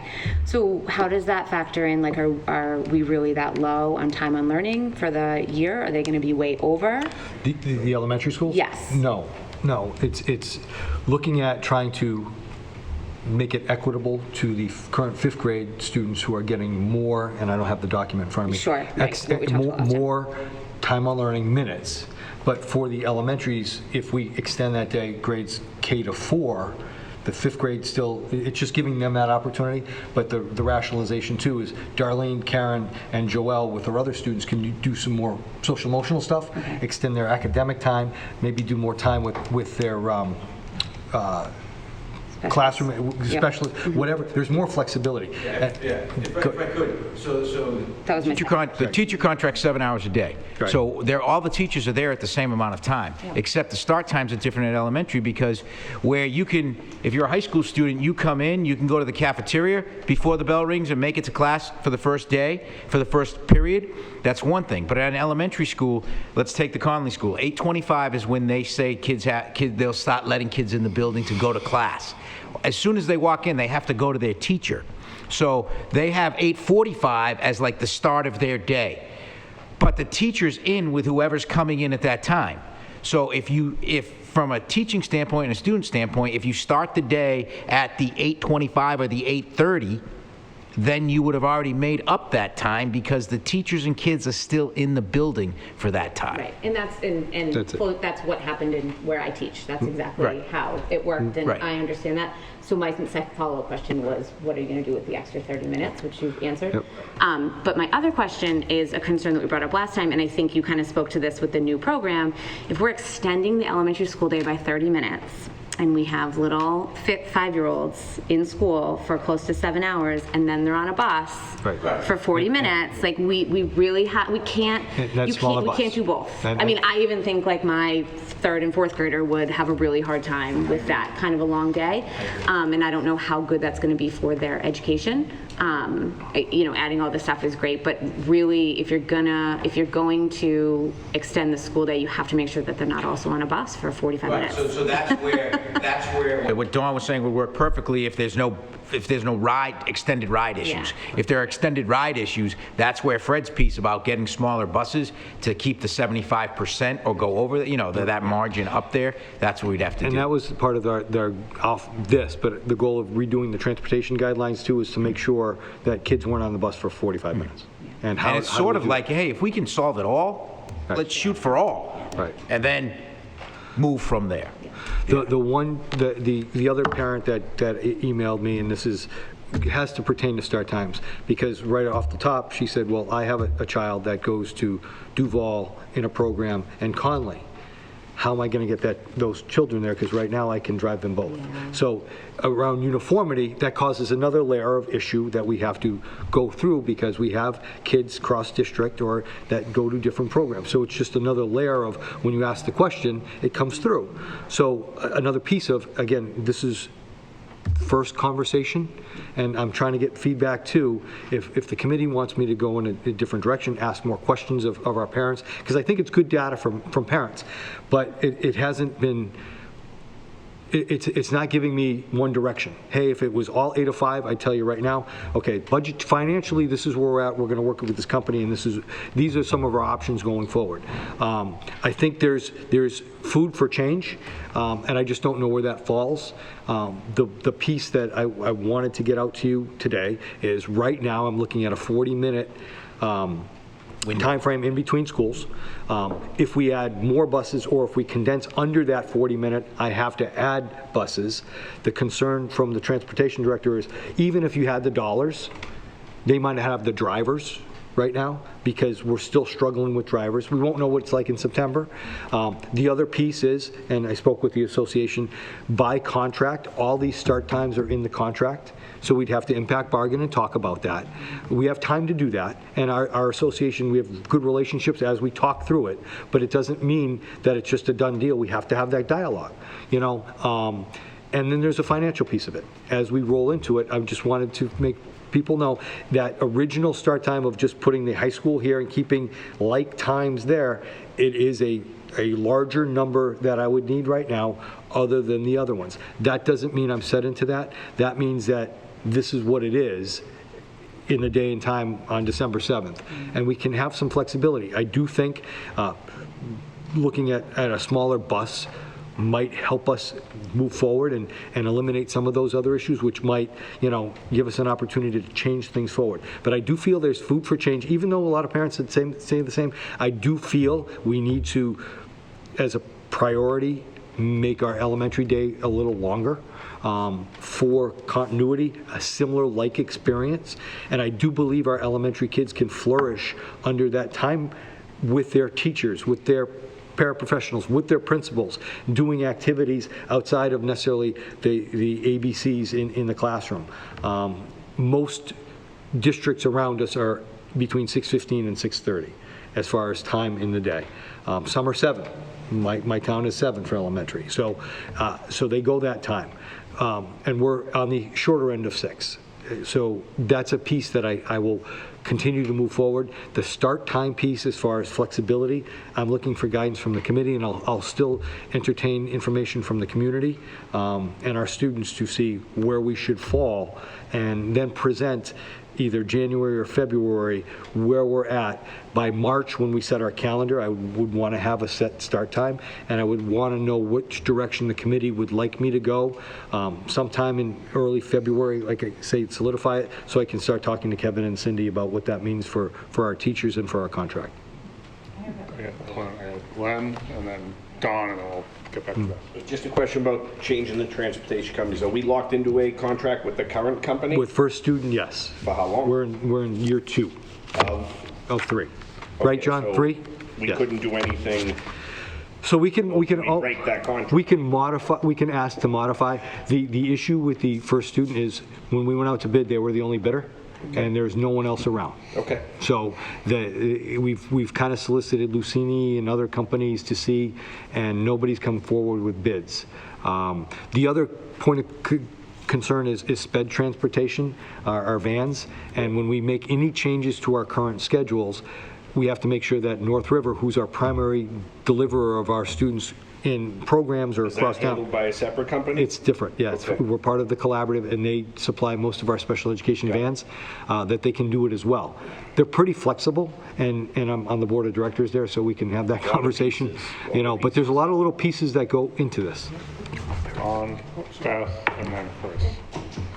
Thanks, Jeff, for the information. Looking at the numbers of the results from both the parents and the students, so there were about 200 students and 1,200 parents.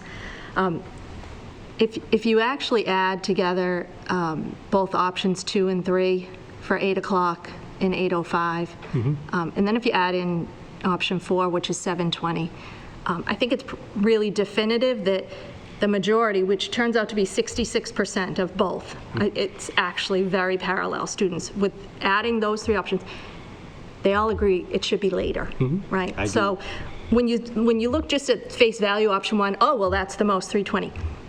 But when you look at the other, combine those 3. So I think they are telling us that change. that something of the later would be beneficial. I would ask you on the 40 minutes that you're talking about that's needed in between, currently under option 1, which we have all of the times that the buses pick them up at 1:40, 2:10, 2:40, so that's a half hour. So I'm a little surprised. I'm sure it's much easier to have that buffer time, but if we're currently meeting that half hour, I don't know, I was just wondering if there could be an option, you know, between the morning times of, you know, 7:45 for middle, 8:15, and then 8:45.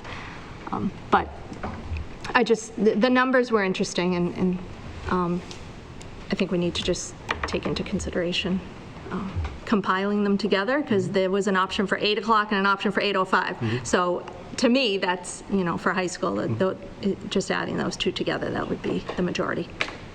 Beth and then Chris. Well, I was going to say the same thing as Dawn. Oh, To say, if you look at all of them, if you look at the ones that want a later start time, it's a greater number if you just look at that. So I'm done. Chris and then. Yeah, so I just wanted to kind of get my head around exactly what we're talking about here. First Student is our transportation provider, right, our service provider. This other service that you are talking about, what, integrating into? Software. It's software. Yes. So that's my next question is, because it's not a done deal. The contract would have to be addressed? No, that's my... So it's separate. First Student is our vendor and guide director. So First Student is just our transportation vendor. So they transport the kids. We have the ability to set up the software and the routes and give it to them. So that aspect of how we can do that as clean and efficient as possible is our right. I guess I was just thinking of you like talking about like routes changing and this and that, and if that We was... can do all that. So what happens now is Like in a ballpark perfect world, somewhere around August the 10th or 15th, we give our routes to First Student. They then have the time to drive the routes, make sure the drivers are aware of it, and then begin. But at any point in time, and I was talking about like if there's an issue or we have to change a route or there's something happens, we have the ability to do that. They just execute what we give them. Gotcha. All right, thank you. So I think I said this in meetings that we had this summer, but I think one of the concerns that I have about talking about start times is I feel like in a lot of our conversations, we're only talking about the high school. We're not, you know, I talked about ripple effects. We're not looking at how it's going to affect. So 2 points 2 and 3, if we look at options 2 and 3, you know, and this goes back to so many of these other equity pieces, we've got middle school students going to school first and coming home first. And in Hanson, those are 10-year-olds. And that is, you know, if you're a high school student, you're not looking at that. If you're a high school parent, you're not looking at that. If you're a middle school parent, you're looking at that. And I think, you know, and similarly, if you're an elementary school parent, you're looking at the time your kids get out of school. Because, you know, I know that in the fall and in the winter and the spring, whether it's drama at Camp Kiwanee, whether it's soccer practice at Whitman Middle, they can start as early as 4:30. And so I think that we have to make sure, while I agree that 7:05 for a high school student is really early, I also work in a school where we start at 7:20 as high school students. Not me, a high school student, you know, I work there. But we need to look and make sure that we're making decisions that are going to positively impact all of our students and all of our families. And I think you look at the 2 later start times, but the first thing I looked at those 2 was I've got a middle schooler getting out at 2:10 and then a high schooler at 2:35, and so you add that time, you've got a lot of time for those 10-year-olds being home. The option 3, it's even more leeway time. I suppose it's the 40 minutes, but so just as we continue these conversations, that's all that I would ask, is that we're continuing to not just look at the high school, but looking at the needs of our families and all of our students across the district. And I don't know if there's a way that we can put something like that into a survey for families, because of course if we gave a survey to high school kids, they'd want to start at 9 a.m., right? Which would be great, but I think that we got to do what's collectively good for everybody in the district. So I had 3 quick things to kind of piggyback on one of the points that I think was similar to what Hillary just said. So yeah, I think as we look at this going forward, we really need to, not to overly complicate it, but it is complicated so we don't kind of lose the goalposts. Like I like kind of where Hillary's going of, we almost need to start with like average pickup time, start time, end time, average drop-off time, because it's right, we're kind of hyper-focusing on the start time, but we can't lose sight of the end time, and then it loops back to the conversation we've had over the last couple of weeks of, but when are they getting picked up and when are they getting dropped off, right? Because that's when their day really starts. So, maybe as we look at this going forward, we just kind of keep that all in mind, because I think it's a big difference, a 7:05 start time, okay, regardless of the school, but what time are they getting picked up, right? Right? Right. A 3:20 end time, well, what time are they getting, right? So I think we need to have that data almost here too, so we don't lose sight of pick up and yes, yeah, cause, right, because it's the start of it's whether they get picked up to whether they get home. Our first pickup at the high school is 6:10. Right. So that's point 1. I think we can reshape this discussion in rather start time discussion of school day discussion, right? Or it's the length of the day from when they get home to when they get back that we need to kind of pay attention to. Can I ask you a question? Sure. And you can say, yeah, look into this or not. One of the suggestions was to look at a joint pickup between middle and high school and starting similar times with that. So putting all students. I'd say, I would say look at everything at this point. Like, I'm not sure I think look at everything. I'm not sure because I think there's pros and cons. But I think a lot of just single school districts do that. Correct. But their middle and high school are on the same campus usually. I mean, you got a long distance. And we're not on the same campus. Let's not decide, but I think, everything is on the table at this point, right? So we can look at that as well, and I'll try to get you information on that and put those routes in. I got three quick, I got 3 things, that was 1. So 2, so I think in terms of the survey, right, so this is the feedback I gave you because I was in your office, we were working on the agenda, and I had seen the survey as a parent, but not the results, and I said, Jeff, I'm looking at this, and I'm like, 4 out of the 5, we're moving the start time by 15 minutes. So I'm not sure, I didn't feel great about the data we were going to get, because I'm kind of like, I don't really like any of these options, right? Like, it's 15 minutes.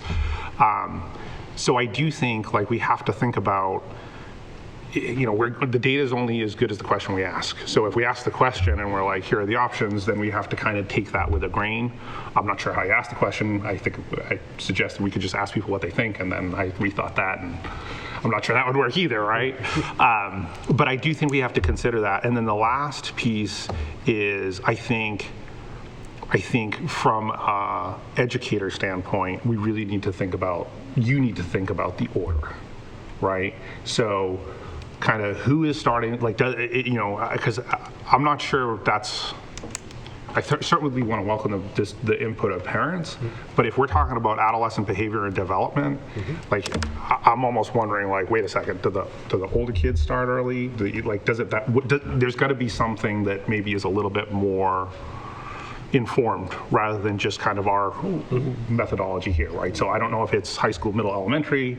I don't know, like, does that make sense? Does it not? But I think we should probably, like the administration that does this for a living and thinks about kids, should probably drive that decision and then kind of go from there. Because to Hillary's point, like, I'm not sure it's like, well, my kid's in high school, so I want this. Like, we got to think of the district as a whole. So if we're not all gonna go at 8 o'clock, because we can't have 70 buses or whatever it would take to do it, somebody's going to go first. So who would it make sense to go first? Is that, is it oldest to youngest, adolescent development, behavior, et cetera? So those were the three things for consideration. Correct.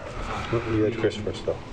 Well, I think rather than Chris. One of the folks that I'd spoken to trying to figure out even 5 through 8, and as he had told me, and he's an elementary teacher, and he's like, no, this is an active, all right. active elementary Let's keep teacher. these anonymous I talked sources to a lot anonymous. of people. Yeah, exactly. And as he told me, this, perhaps some advantages by being in a new building, B, some curriculum advantages. He goes, as far as detriments, he goes, in my mind, you only have one. And usually it's solved because you have a parent there, but a school bus at the bus stop itself. Not when you're on the bus, that's segregated. But when you're sitting at the school bus stop waiting in the morning, he goes, that's when things can get a little tricky with a younger student to an adult, or an older student, for the 5th through 8th anyways. So I would just want to have that as a consideration if we're talking about putting middle school kids on. But he was very complimentary on the 5 through 8, so just to let you know. I'm all set. Thanks, Michael. Anyone else? So I think it's a lot of moving parts, a lot of information to gather. Certainly if folks have thoughts on this, continue to share them. I don't know if we want to survey people to death. At some point, we may want to ask them different questions a different way, or maybe say, hey, this is what we're thinking and why. However that's communicated, we can go from there. So, okay. Thank you, Vince. Ready for John? Yes.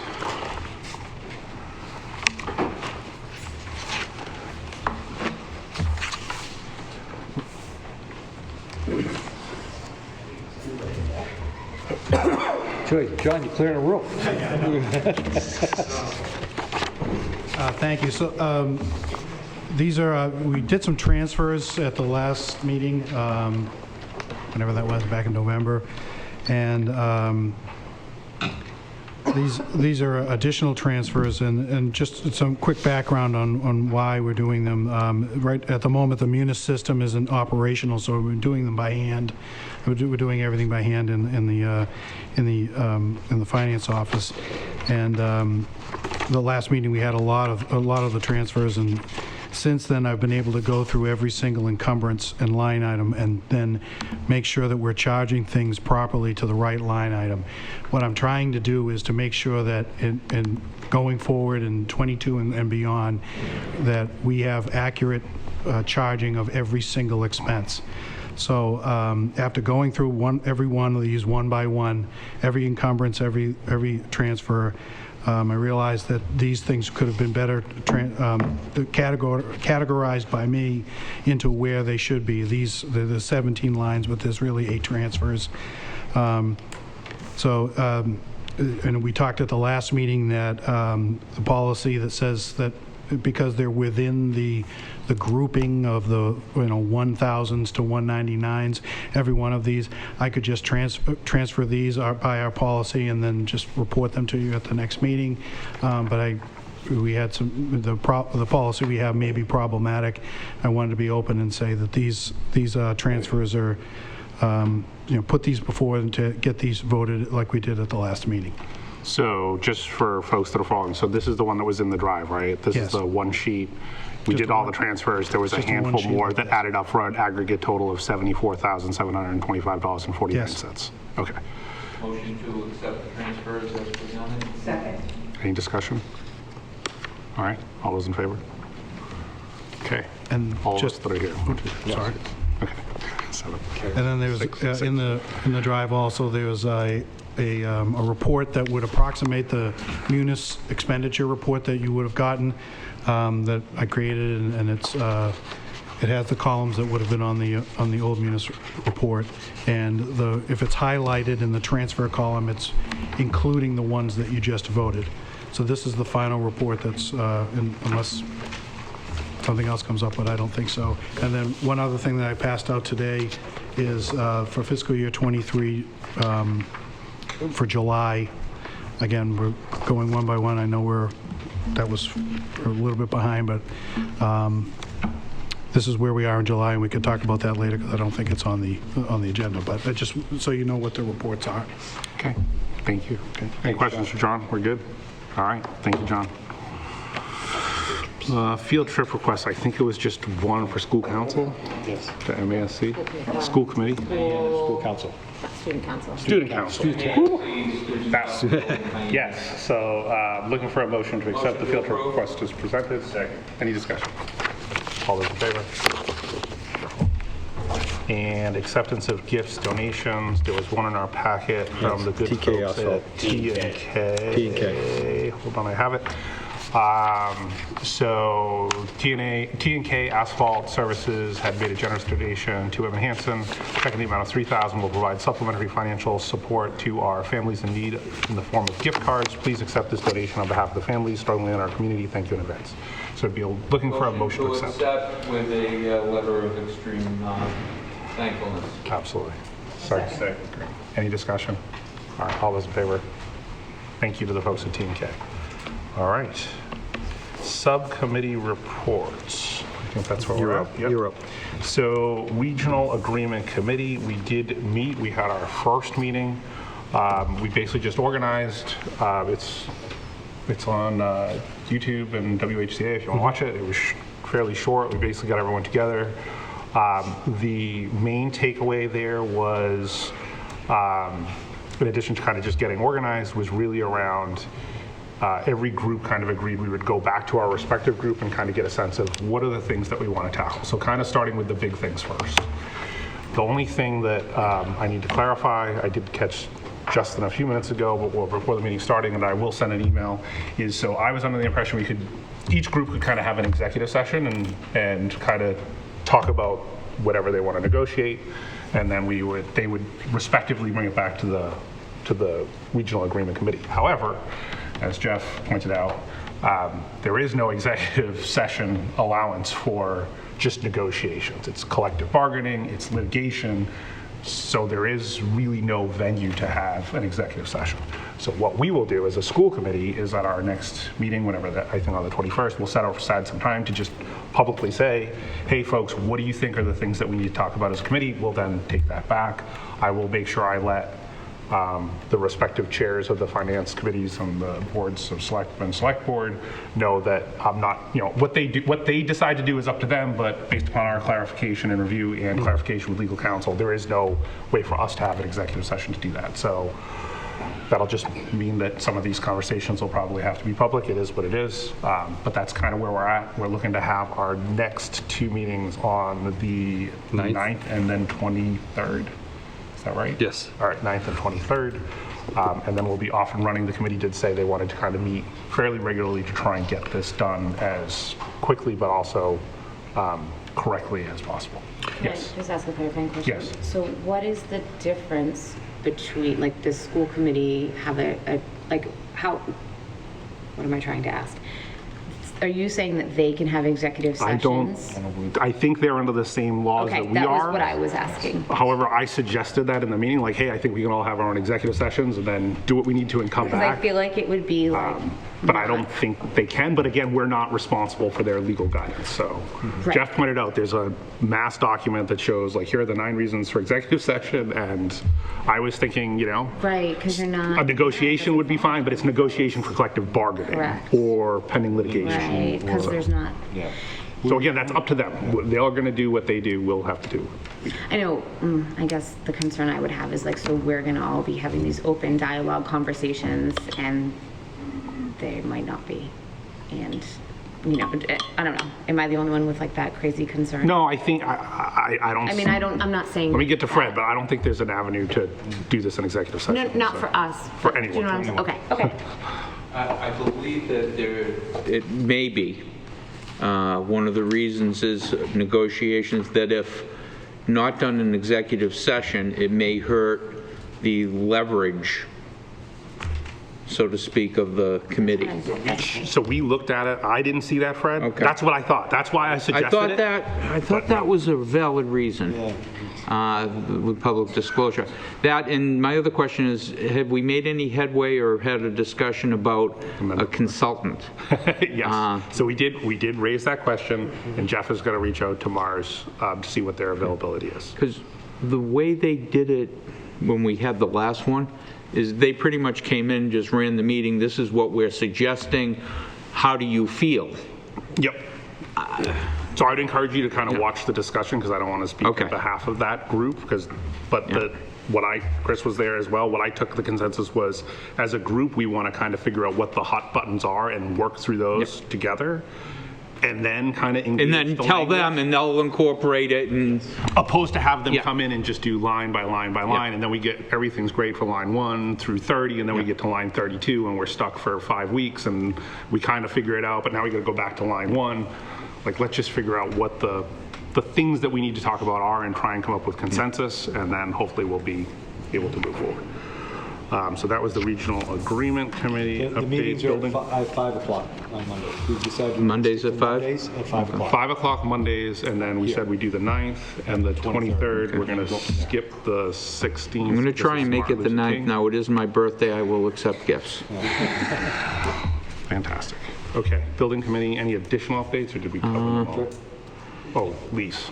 Yeah, so just to bring everyone on the committee fully up to speed, although I think we've discussed it in the past, MSBA requires very specific language in a lease, giving the district complete and total control of the property, period, all times, etc.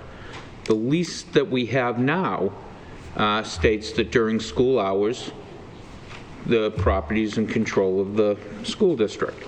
After school hours, it's in control of the town. Basically, you're talking about the athletic fields. MSBA includes that to be right of access on Corthell Ave even, et cetera. The agreement, the way it is now, according to administration, is perfectly fine. Everyone feels it's a perfectly good agreement, and everyone's happy with it, except for MSBA. They have said, nope, we won't take that. They're going to have to park equipment. Which we don't. Okay, and we're like, that's fine. We'll give you a letter. They can park equipment if, during a project, etc. Not an issue. Well, okay, then we're going to, and we've had 3 or 4 different meetings with MSBA, and the meetings end the same way. We'll run it up the flagpole. And then they get back and say, nah, it's got to be our way, the way it's prescribed in Mass General Law, and there's no exceptions, or I don't know if it's a Mass General Law or a CMR of what they request. The issue is more between the town of Whitman, who grants us the lease, and the school district.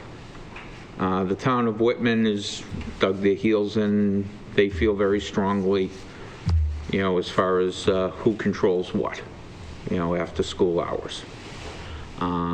We are in the middle of trying to facilitate a meeting with the decision makers at MSBA, which is Jack McCarthy.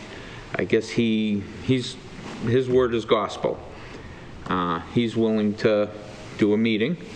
We're trying to figure out times so that the folks representing the town of Whitman and their attorney, who spent a lot of time on this back and forth with letters, as a district will be in the room, but so they can talk, and perhaps we can get to an agreement and get this behind us.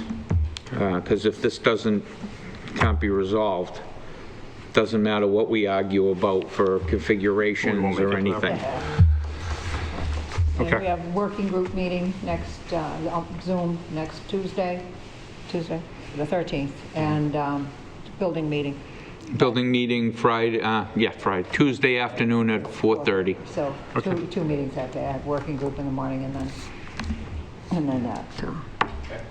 Thank you. Operations and capital. We did not meet, but last night Gideon did make an appearance at the town of Whitman in their capital meeting. So he presented his expertise and information on the warrant articles that we voted as a school committee for, the technology and so forth. But I think maybe January 9th before the next this committee meeting, if we need to meet, we can schedule that, but we don't have anything scheduled yet. Okay, great. Thank you. Negotiations, Jeff? So the association left, but we're pretty close. B is done. D is done. C is almost done, or you're done? See, we changed. Yeah. So they're moving to, the association's moving to ratify, and on the 21st, I'm hoping to do an exec session here so that we can ratify and then come out. So Michelle, if you just note Lisa Green for that meeting, please. So we should be done. Okay, policy subcommittee, and I know we have a line for the policy approval. For the student advisory? For the student advisory outreach, yes, that one. You were going to say it better than I am, so go ahead, Chris. Yeah, so we met on the 9th of November, had some good discussions around graduation cap and gown colors, homework policy. We reviewed a draft on the federal grant policies, still working through that, as well as the others. And as far as we're looking to have a vote tonight on the Student Advisory Committee election process. And the federal grant one. Okay, in that federal, I'm sorry, I confused the two. We're still working through the bottom one, policy newsletter with MASC. Yep. So yeah, the two votes tonight would be for the Student Advisory Committee and the federal grant policy. And if John needs to speak to the federal grant one, that's more of a policy update in accordance with the law. And it's something we need to have. So let's take them one by one. So can I get a motion to review and or approve the draft Student Advisory Committee policy? Motion to approve. Okay. Second read. Okay. Discussion? Yeah. So I absolutely support this position of student outreach coordinator. I don't necessarily agree with some of the specific details in the policy. I think it's actually, and more so to stating that the election will be held on a specific date, second Friday of October. I think it's too specific for a policy. The way I understand it's somewhat like the purpose of our committee, right? We tell the superintendent what to be done, and then superintendent makes the decision on how to do it. So I think the policy is written a bit, I understand what the spirit of it and holding the election and so forth, but I think it's too detailed. I'd kind of go back to Jim Hardy, saying be careful when you write a policy that you restrict yourself too much. So I don't oppose having one, but some of the details in here I think really limit it, and I would lean towards actually preferring an election in the spring or the end of the school year, but that can be debated later. But well, that was when we had, so I'm not going to speak for David because this is actually a policy that he wrote and brought to us to discuss with us since he's the outreach coordinator. So the reason that they don't have the elections in the spring is because the seniors are gone and the 8th graders don't vote. So you would really only be having current freshmen, sophomores, and juniors, and then you would have to have another election in the fall for the freshmen who were in 8th grade. So you're doing the same thing twice, which, kids might change their mind and be like, I want to vote again. And I think, I don't disagree that it's very specific, but I think the problem is that the law says you're supposed to hold the elections in June. So we're already sort of away from that. So by giving it a finite date, and again, I don't want to speak for David, but if you have something to add, his rationale was it's a finite date. By that point in time, school starts in August. You've had a week in August, September, and this is when they do. I think he spoke to the student council advisor, and this is when they do freshman class elections as well. So the student council advisor has a specific date, and I mean, most schools do, that you have to have those by. So I don't think the specificity of this would backfire, because I think it's governed by what the past practice of the high school, if that makes sense. Yeah, I agree. I really got to commend David on his efforts to put so much thought into this. And the idea of having the elections in the fall was based really on inclusion and giving people a chance to participate. Later in the fall, kids come in, they get settled, they kind of get to feel their way around.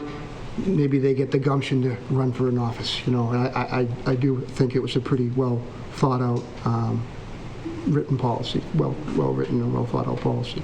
Right. I agree with Dawn to nail ourselves to the second Friday. What if it's not a school day? Does it have to be bargained with the union if that's going to be a day, an early release day? What's going on that second Friday? Is that Columbus weekend with a professional day? But I think so this year it was a half day actually, and it was a Google form that the kids filled out, and they had the whole day to fill it out, because you don't actually need to be present in a building to vote anymore. It's all Google forms. So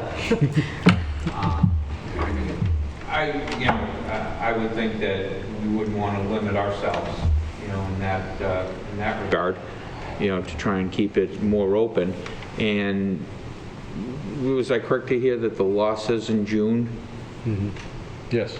So, this should probably be run by legal counsel, just to make sure if we're establishing a policy that we're not putting ourselves in, non-compliance, so to speak. Yeah, I mean, I think we looked at this in the past, and I do remember the June, but I also remember the latitude we were taking in terms of trying to do what's best for kids in terms of, some of this. So I think there's some, look, if it's a financial requirement, okay, I'm not sure DESI's going to come in and fine us or shut us down if we're having an election in October every year, because we want to be more inclusive and let more students in. That's my 2 cents, but we can certainly do whatever we want to do as a committee. Yeah, if they audit us and make us change it, okay. I'm completely comfortable with this. And, I think the idea for DESI to establish a time that's to be done is to make sure it's done, right? Right.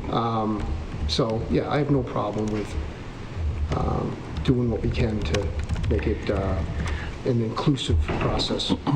And I think to add to that, I think that the rationale behind creating a policy, albeit very specific, is because it wasn't necessarily something that was done in the district, and so now it's here and it's going to have to be done and followed. I don't know. Yeah, I think the only thing, if we want to modify language to say, it'll be the second Friday, right, or as soon as reasonably practical thereafter, or something like that. So we're covered, sure. We can modify that. You could say held annually in conjunction with the Freshman elections. Yeah, so if we want to motion to amend the policy to add some language there, anyone? Well, 3 of the Or do we want to 4 just go members of the policy subcommittee are here, so I don't think, I don't think it's a problem. I don't think. Okay. Yeah. Yeah. My gut. I guess the only thing I would say is that David was the one who presented this to us, and he's not here to explain his rationale. And so I don't want to amend it in the spirit of what Not till next year anyway. he spent a lot of time, and I know it's That's fine. a very small policy, but he spent a lot of time. He spoke to the student council advisor. He spoke, he spent a lot of time and energy developing this. He didn't just say, I'm just going to randomly pick this date because this is this. And I just think it's a disservice to him and the work that he did to be like, nope, we're going to change this, or we don't like this. I think that he deserves to explain it. Even though he explained it to us, we can't You know what I That's mean? fine. So second, Nothing pressing. We can- so Right, second, certainly so we not. did our second reading and we can do our third reading next time. Yeah. All right, that's fine. And then what, you're looking to potentially vote the federal grant policy? Send that motion? No, I don't think we got one. I was asking. Did you- Oh, actually, we did. Oh, yeah, sorry. Thank you, Don. So can we rescind? And who had the second? Great, okay, thank you, Don. All right, and then there was a 38-page enthralling document on the compliance of 2 CFR 200 federal and state grant manual. So this is a policy that, yeah, can you give us some context? What is this something we have to adopt, or we're replacing what we have, or? So we had an audit of federal grants for 2021, and during the audit, they discovered that we had paid about $29,000 in grants in August of 2020 that were not, so we had paid money from the grants, even though they hadn't been, they have a start date. The start date was something like 9/15, and we had paid people when they started school in 8/29. So as part of the remedy for that, the DESE wanted me to not do that anymore. And again, I wasn't here in 2020, but so I made sure in 22 and going forward, we're not going to be doing that. We're not paying anything out of the grant until its official start date. And the second part was that we needed to show in the policy manual where we had adopted the federal grants, uniform grant guidance. And I went into our policy and we hadn't. So DESE had a template, and this is pretty much their template with my tweaking to make it appropriate for us, who makes decisions and who, what computer system we use. So I guess, John, is there an old one that we're modifying, or is this just kind of a full? No, we should have had it all along, and we don't. Okay. We never had it. We never adopted this. Okay, and I know typically we try to do